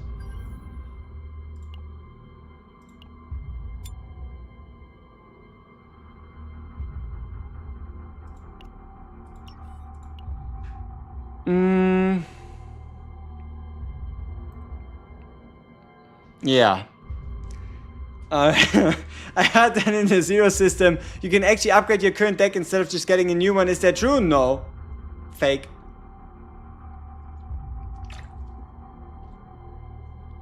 What's the max amount of memory points? The highest I've heard about is 160. Does CZN support content creators like you? I deserve it. I would need to put a tag in the top that says sponsored video, and I would need to mention that we're sponsored by Smilegate, but then all of a sudden people start questioning my takes. You know? So that's the reason why we're currently not doing it.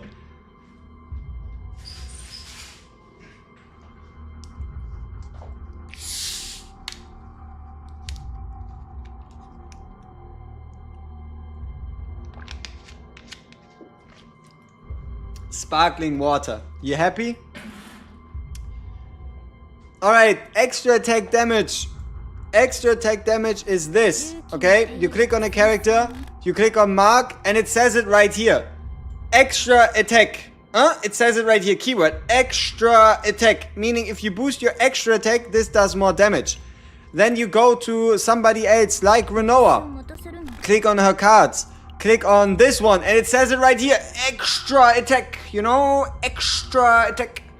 And then you find somebody else, like, for example, where is he? I don't have a Hugo. Hugo, right? You go to Hugo, you go to cards, he gives you hunt commands, and you click on hunt commands, and what it says is it does extra attack. So everywhere it says extra attack damage makes it deal extra damage. Is Khalif's auto vulture heaven pro considered an extra attack? No, it is not.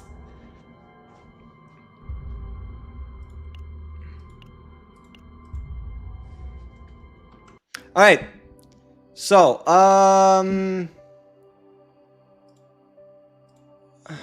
let's see. After 3 times 10 difficulty, easy clears, rate Yuki. Have a 10, we have a 8 to, no, let's say like a 7 to a 9. Let's go with a 4 to a 6. Or let's go with a 0 to a 3. There you go. So people, we've run 3 Chaos Dungeons, difficulty 10, back to back to back, and we've dominated every single damn run of those. So, after this, what do you think? What is Yuki? Is she truly tier 2? Is she truly bottom of the barrel? Is she truly garbage incarnate? Does she need all the buffs in the world? Yes or no?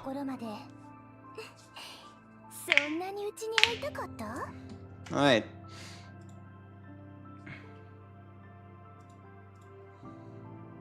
Tier 1 but not tier 0? Yep.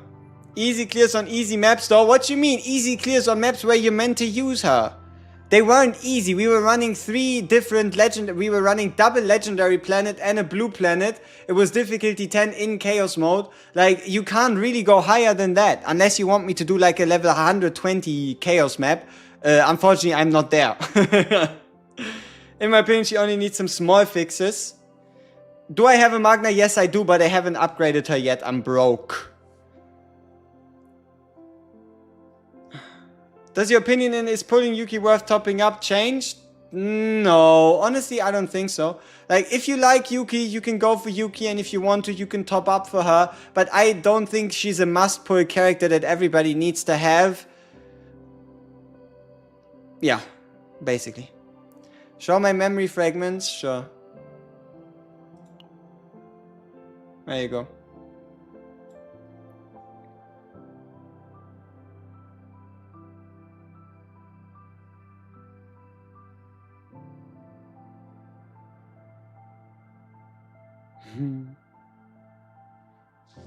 No, it's alright. Yuki will fall off harder after a patch or 2. Single target DPS will make the devs power creep enemies to be so strong. Hey, if that happens, what do I do about it? But that doesn't mean she's tier 2 right now.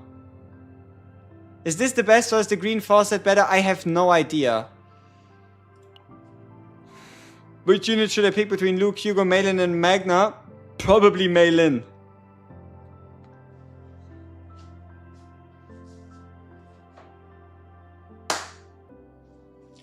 I am indeed, in fact, standing. Could I make a background tier list? It's probably gonna be Maribel at the top. That's, I think, I don't think anybody can compete with that. What's the highest tier in the seasonal chaos? Apparently it's now 3 more difficulties, so I would assume like a 16, like a 17 maybe?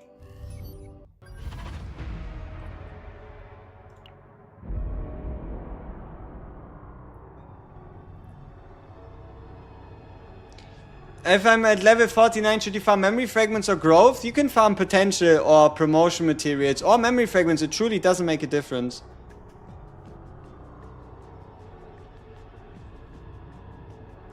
What Khalib cards do you remove?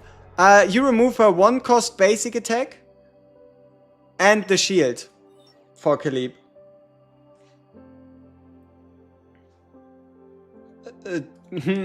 The true power creep is once Maribel's... I mean, look at him though. He's chilling. Cassius is chilling. But yeah, that's some crazy wallpaper.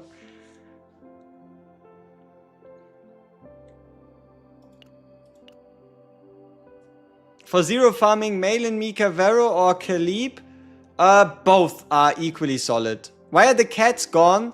They aren't gone, it's just a lower drop chance. Look at this. We go Garden Cafe and we don't have a cat. We go out, we go back in, we don't have a cat. We go out, we go back in, we don't have a cat. We go out, we go back in, we found 2 cats. Right? Like, if you want to find cats, just refresh. Show some dedication.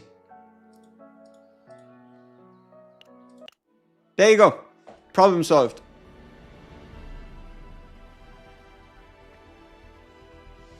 What do the cats do? Nothing. Besides, I don't know, relieving your mental stress? I have no idea. Whatever the cats do for you. I don't know. Maybe the cats are the reason you play this game. Right?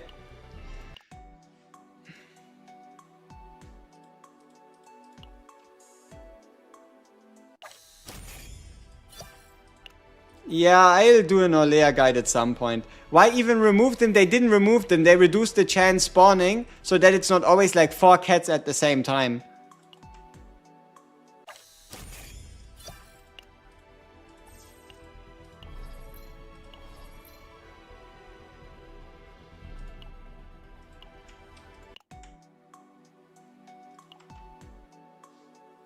Cat equals damage boost? Seems about right. Why did they lower the chance? I have no idea why they lowered the chance. Maybe someone was complaining that this was too easy to find the cats. I have no idea, man. It was one of the weirdest changes in the patch notes, but it's also one of the most irrelevant. Like, you have so many other things you can think about, talk about. It is at the very bottom of interesting, you know what I mean?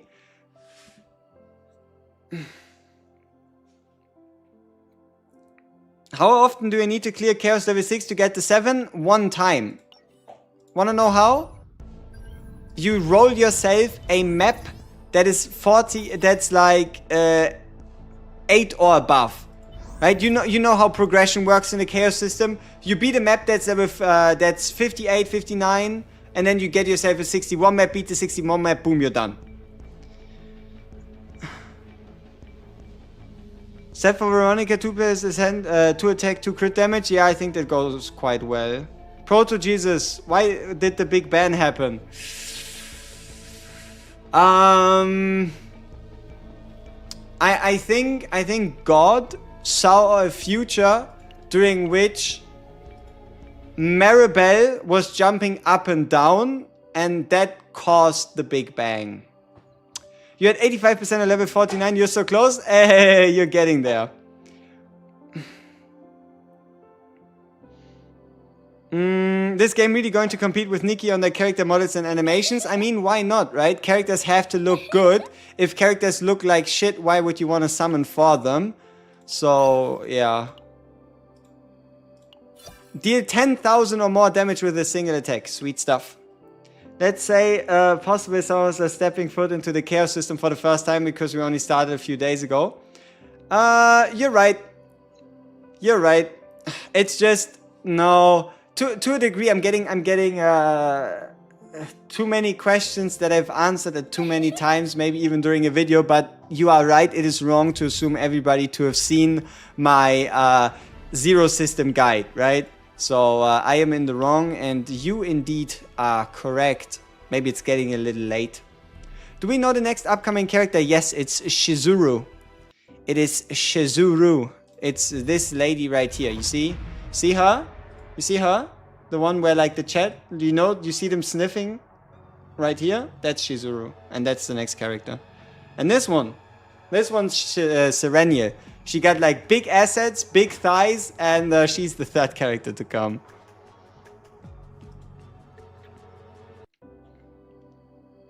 Who do you plan on using the free dupe on? I don't think anybody. I think I probably hold on to it for quite some time. There's a leak video. I know. Server announcement. What's up? Hey, damn, those are fucking amazing. Yo, people, check this out.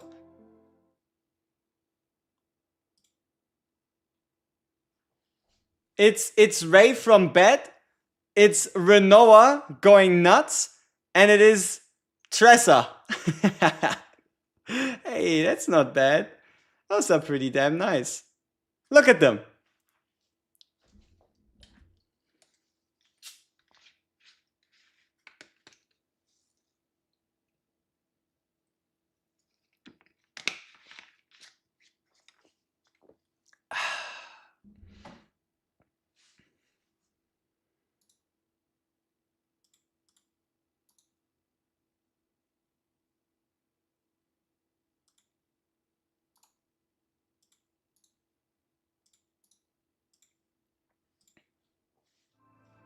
Yeah, we have our own Discord. If you want to join, link is in the description. The Gate of Babylon are Tressa? True. Does Ravage also include killing monsters? If a monster dies while it is getting broken with the attack, it still counts. Yes. But if you kill a monster while it still has its tenacity bar, you haven't broken the monster.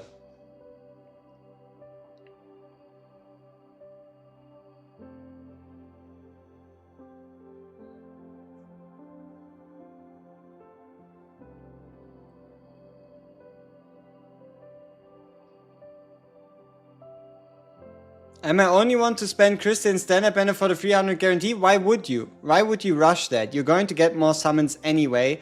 It's generally not advised. Like, unless you have a plan and the selector is going to take you to the moon, there's no point.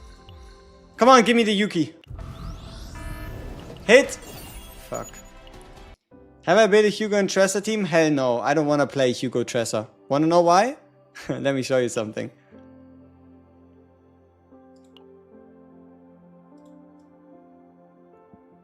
I could build Hugo Tressa on my free-to-play, but I don't want to. And it's not like I didn't have a lot of chances to get a Hugo, right? It's not like I didn't have a lot of chances. He just doesn't want to come home, so why bother, right? And you rushed it because you wanted Vera from day one, no regrets. Hey, that is the most important part. If you don't have any regrets, then you did the right thing. Will the game be more scarier? They said they were gonna rework the story, making it more scary, yes. Yeah. Are any neutral cards a must-have? I don't think there are any must-haves, but Yuki severely benefits from gearbacks, rallies, attack exclamation mark, like all these standard support cards so that you can deck search for Yuki cards. Because these Yuki cards then trigger their inspiration. And Belligerence. Belligerence is a card I find myself picking on Yuki basically every time I get the chance to do so. Because she has a way of like playing a bunch of attack cards so that you kind of are running out of attack cards. And then if you cut out all the attack cards of your other supports, like look at the Belligerence like this. 2 draw. 1 vulnerable, 1 AP, right? Like even stuff like this is kind of crazy. Oh, Precision Shot goes kind of nuts as well. There's only one problem with me and Precision Shot, and that is I haven't played the Bug Planet because I was too lazy to build my Khalib. So for me to unlock Precision Aim, which works quite well with Yuki, I would have to play more Bug Planet, but we made significant strides. I think we climbed like 6 or 7 exploration rabbits today. There's no partner tier list yet for the 300 moments. How would you adjust your Ray guide to cater for Yuki? I watched your suggestions for the Rin support. In a similar vein. Why did you not ego manifest? Because I like to play with characters at E0 for now. Makes it more relatable. Gives me the time, the experience I need to teach people, tell people, give people advice on the strengths of these characters. And yeah, the only characters I epiphany are either my main, Luke, because I wanted to see what his bullets do, and Yuki, because, I don't know, I'm a Yuki believer. Or I was, and yeah. At some point, maybe I'm going to do my epiphanies, but for now, I don't feel the need to do so, right? What neutral is good for Rin to add into her deck, if any? Belligerence goes really well on a Rin as well. Yeah, like Belligerence is a pretty versatile card. You just have to play a little around it. Keep in mind, it is a non-exhaust, 0 cost, 2 draw. Right? Like, so long as you play your attack cards properly and then just use Belligerence to draw after, or even to unbrick yourself if you have a 0 draw hand, Belligerence goes quite well. And I found myself using Pulverize once or twice on my Rin. And then obviously Forbidden cards, all of them are pretty damn good.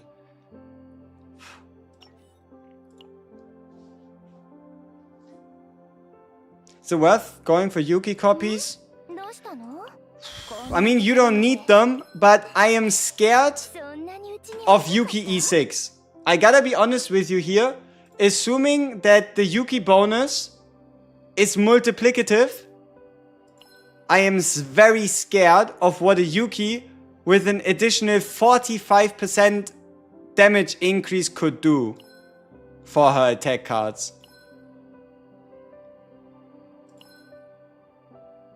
Yeah. Very scared. No, forbidden cards are random if you go into a dimensional tunnel, but they did say, I think they were going to increase the chances of you finding ones. What do you mean 30%? What? It increases the stack count by 1 and the stack damage from 10 to 15. Right? Like, look. E4, 2 stacks, 10%. E6, increases stack count by 1, 3 stacks, 15%. 15 times 3, 45, right?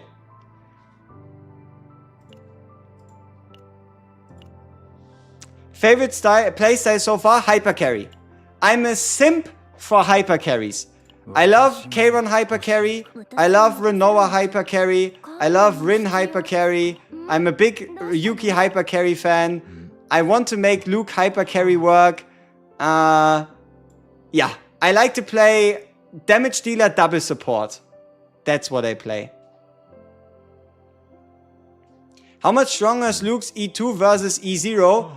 Okay, so basically think of Luke's E2 like Luke gaining an additional magazine for his gun. That's that. He just has now 2 magazines instead of 1.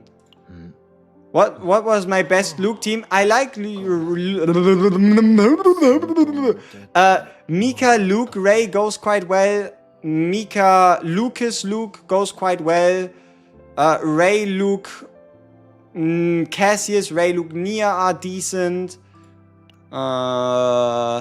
Yeah.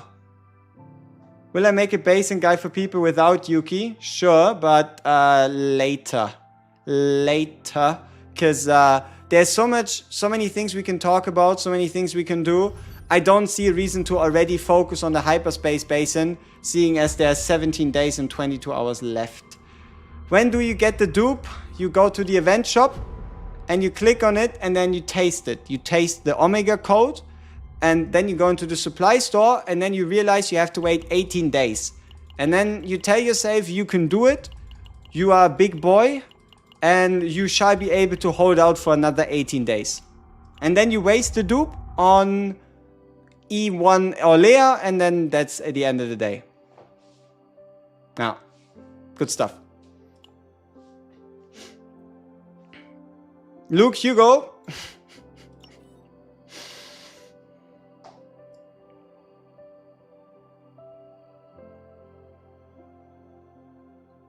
But no, Luke with E2 together with Hugo is definitely more plausible than an E0 Luke, because you do have that additional attack card gain, so you'll basically be able to spend every single hunt command stack. So if anything, the moment you get yourself an E2 Luke, go ham with Luke Hugo. Mr. Runha, you missed 3 runs. We successfully completed 3 Yuki runs on difficulty 10, back to back to back to back to back. So, yeah, back to back to back. Close enough. Have you done the 300 pulls? No. The game never gave me my 300 pulls, and that's why I'm such a sad person. I'm always very sad that they didn't give it to me, and I am surely the only one that's bugged, and that is clearly what just happened. But no, I actually picked a Luke from my selector so I could get his E2. Suggestions for a potent Yuki? Get it to level 60, please, and thank you. Why not get Hugo from it? Because I refuse to do it. I refuse to do it. He didn't want to come home and all the 5 stars. He can stay where he wants to stay.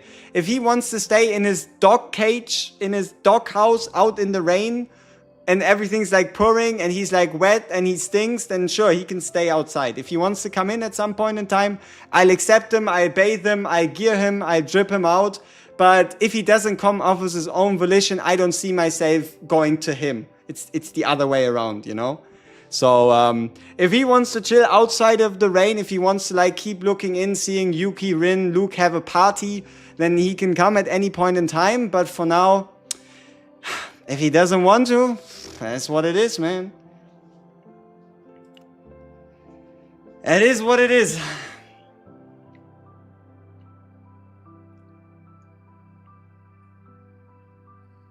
Could I explain to you how E2 Kairon works?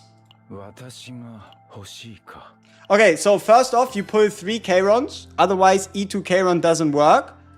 And then, it's very simple. You play a futility, then you play another one, and then you deal 100% AoE damage to all enemies.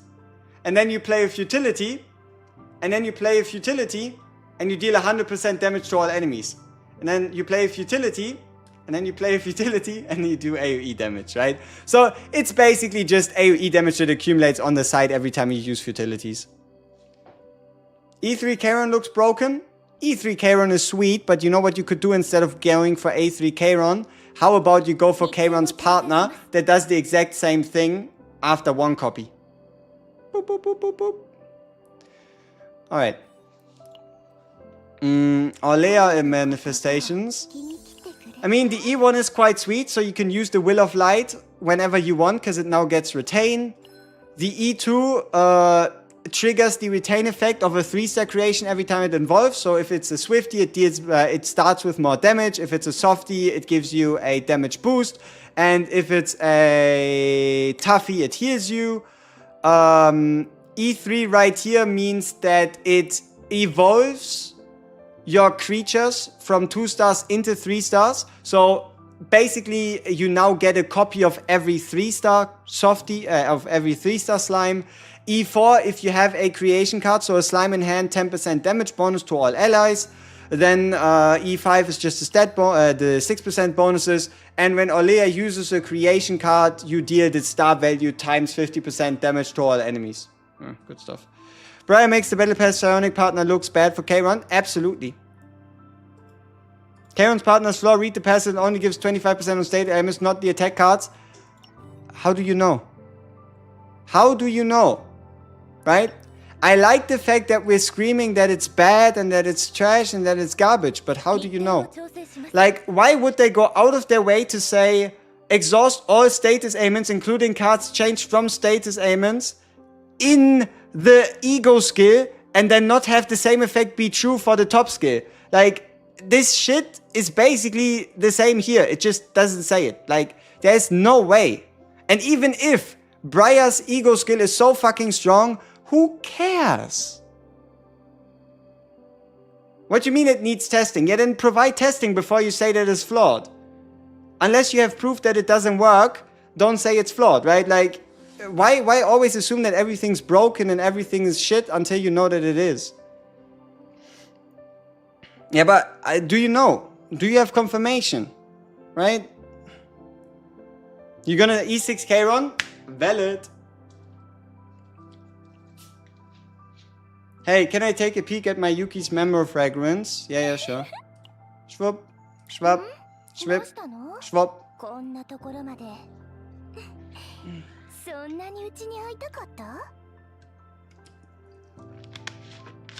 Yeah, I know, MZ, but isn't the more logical thing to assume that it works anyway? Why would they create a partner that like, think about it from this perspective.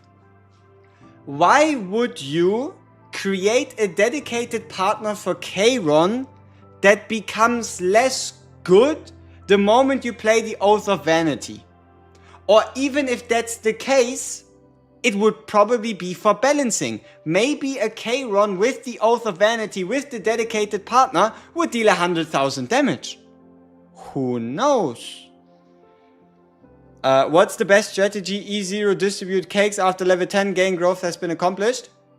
You continue focusing on your main DPSs because you get base attack. So my Rin is 20, my Yuki is 17, and I guess my Luke is E10 because I wanted the thing. Otherwise, you can also do something like, for example, going for Maribel 10 so that you get a better view. But no, I like to continue to invest into one character. Yes, the Chimeranite works, but only if you draw the basic attack cards out of your deck and not out of your graveyard. The move effect only works as a draw if it draws from the draw pile. It doesn't work as a draw if it gets the card from the graveyard. Bro, didn't see 10k damage Black Hole using Briar. I saw the 10k damage Black Hole using Briar. But some people maybe haven't. That is indeed very true. Very true. Wait, I swear my Yuki lost attack. Oh yeah, because we swapped her partner to Wes Makot. Is it so different from level 50 to 60? I have a Yuki right now at level 55. No, but what is important is that you get the unique stat upgrade. And, yeah, I mean, the base attack still goes higher. You can see ours is in 485. You can have a look at yours and then, yeah. L, appreciate it. Is E2 Malin good? E2 Malin is better than E0 Malin, but not by much. Like here, the E1 guarantees that you crit so long as the target is broken. Nice quality of life. And this one allows any damage he deals to improve, give embers, meaning that you'll have more ember triggers, but it's not really relevant. Which card of Rin doesn't work? As far as I know, every card of Rin does work, because I don't think anybody tested if the Dark Mist Stance upgrade card doesn't work anymore, or still doesn't work after the fixes. How's my Yuki doing in Dimensional Twilight? She would probably annihilate everything in sight, eat everything for breakfast, and people would be calling for nerfs.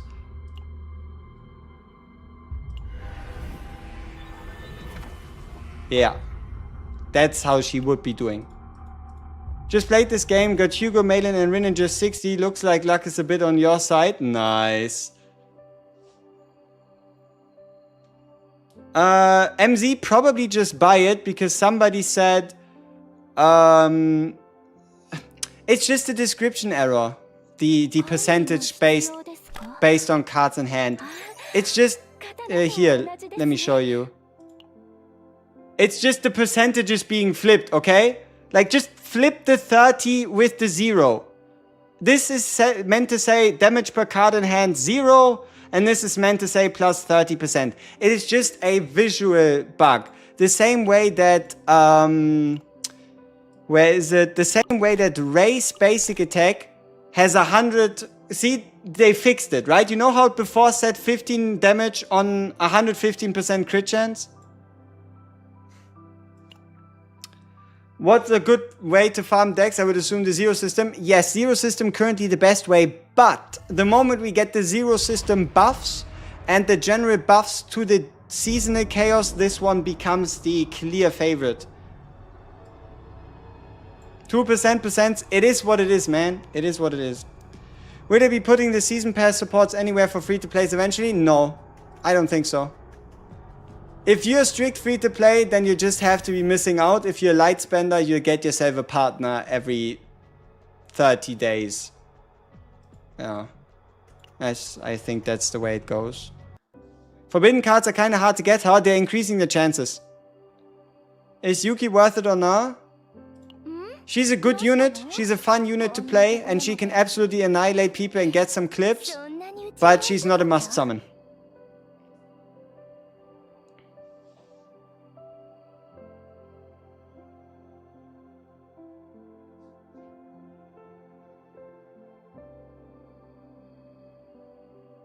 I did test 50% upgrade on Rin during yesterday's stream. Card shows additive 50% add to attack cards. That's good. At least it works.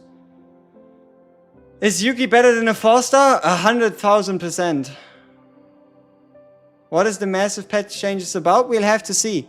But there is basically them being like, okay, there's a bunch of issues. We know they exist. We'll fix them. Please give us time. Thank you very much. Winner Yuki. Can't compare. Single target versus AoE. Like, think about it like this. If I play Rin on the Instinct or Order planet, I might as well shoot myself in the head. If I play Yuki on the Order planet or the Instinct planet, I have the best time of my life. Alright.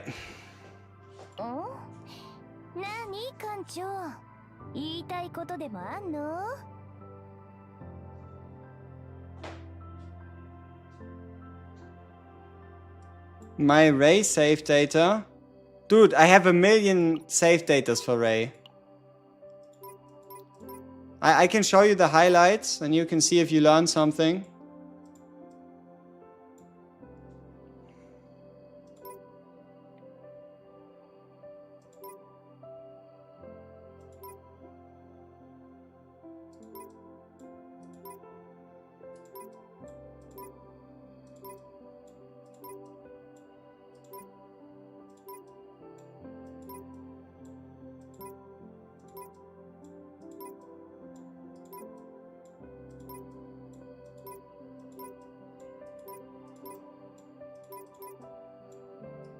This one's fun.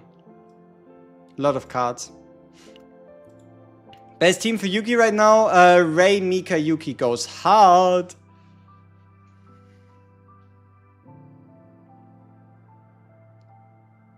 You don't understand why Ray is so good? Alright, so. One thing very important to note. This one. Allies attack card damage is increased by 20% just by her being in the team. Banger. Then you have Snack Time, which does two things. Number one, it exhausts itself, cutting Ray's deck down by 1 card.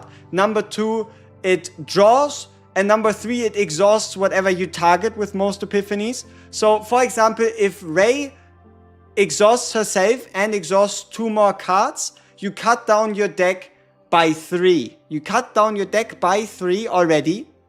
And you still draw for it. Then you have this one, you just use it and you get an 80% damage bonus to whatever attack cards you're using after. And then you also have this one where you could just pick a card in hand to give it a further 100% damage bonus up to 150 or a guaranteed 50 for the rest of the fight or even a guaranteed void damage for the whole turn. And then you have this card right here. This card works either with all void cards, 60% for 1 cost, or 40% for 1 or less. Or even 80% for 1 turn. And then this one, I don't know, I like the retain effect if I run her with Rin, so I always have an extra skill card on hand to trigger the extra cut. This one is quite okay. I mean, Strike of Darkness is probably a bit more of a meek one, but then again, it is still a up to 150% damage bonus to any basic attack used after. Which partner to choose? Nyx. You either choose Nyx or you go home. At least that's the current state at the moment. Because Nyx can turn situations around that none of these other partners can. And the other benefit is there's no good 5-star controller partner right now. Meaning Nyx is the only real 5-star controller partner besides Noel for Orlea. And every one of these has a better replacement by getting a character's dedicated 5-star partner.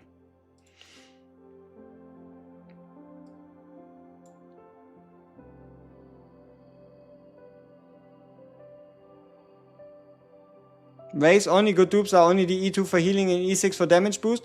How is it a bad thing that a character has 2 good dupes? Like, 2 good dupe thresholds. Like, let's have a look at Nia. E1?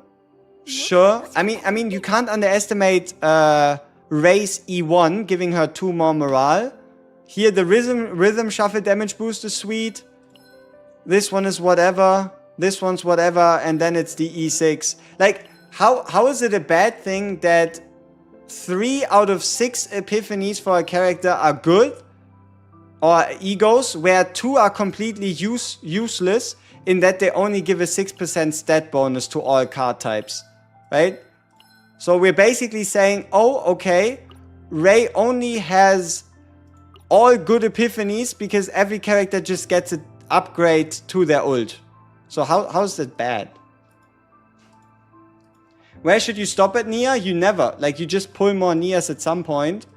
But if you want to stop at anything specific, you can stop at E2.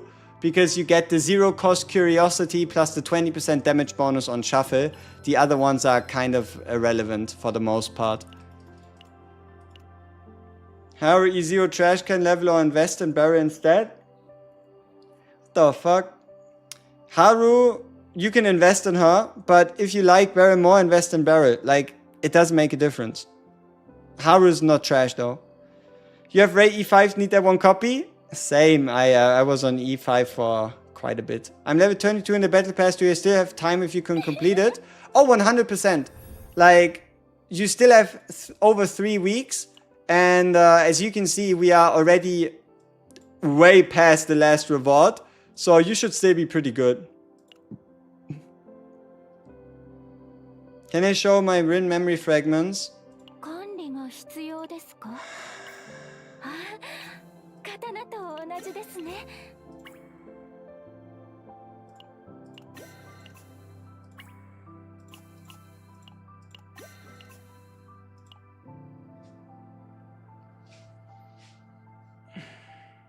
Renoa, Ray, and Nia is the best Renoa team. I like Renoa, Ray, Cassius.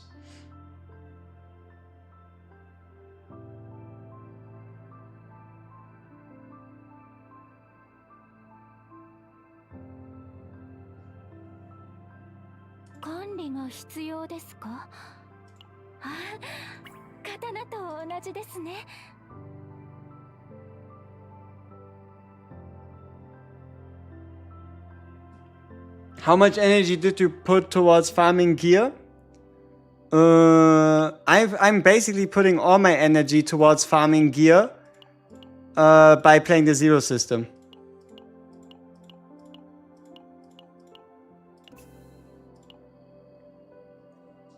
Cassius is nerfed, sadly. I mean, they changed that one interaction of a shuffle card, but Cassius can still... Like, I don't think Cassius is nerfed. Think about it like this. You have a hand of 5 cards, okay? You create 3 more dirge bullets, you have a hand of 8 cards. You shuffle with a normal shuffle. All the cards get discarded, all the dirge bullets trigger, and you draw 8 fucking cards. 8 fucking cards. Like, the fact that he doesn't distinguish between debuffs, created cards and everything like that, just like the shuffle and Renoa interaction. Renoa, create bullets, shuffle, the bullets get triggered and you draw a gazillion cards. Like, just because they fixed that one interaction that let you completely sort your deck, doesn't mean Cassius is worse. Alright,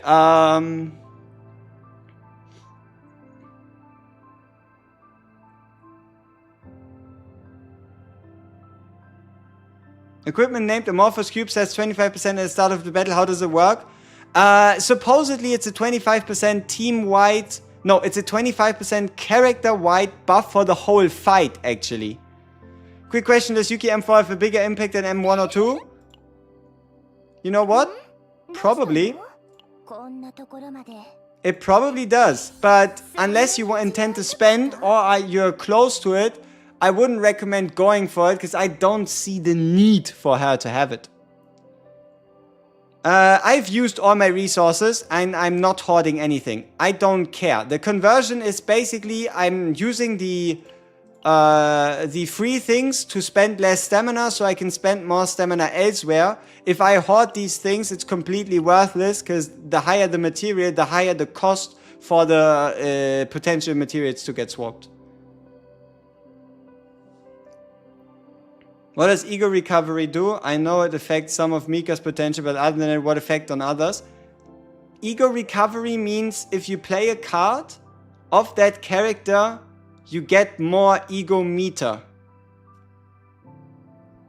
Like, if you want to know the game's explanation on ego recovery, you click on a character, you click on the stats, you go to ego recovery and you click on it. Affects how much ego gauge is recovered. Yeah. Alright people, once again we are at the end of the stream. For those of you that have been enjoying the stream, you aren't subbed yet, make sure you do. You have some interesting content to view, some interesting shenanigans going on.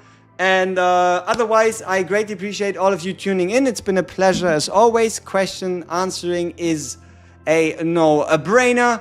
And I hope you were all able to learn something about Yuki. I hope y'all feel better about the Yukis that you pulled. Maybe you even feel worse about the Yukis that you didn't pull. And yeah, spread the word. Yuki shan't be trash. Appreciate it. Bye bye.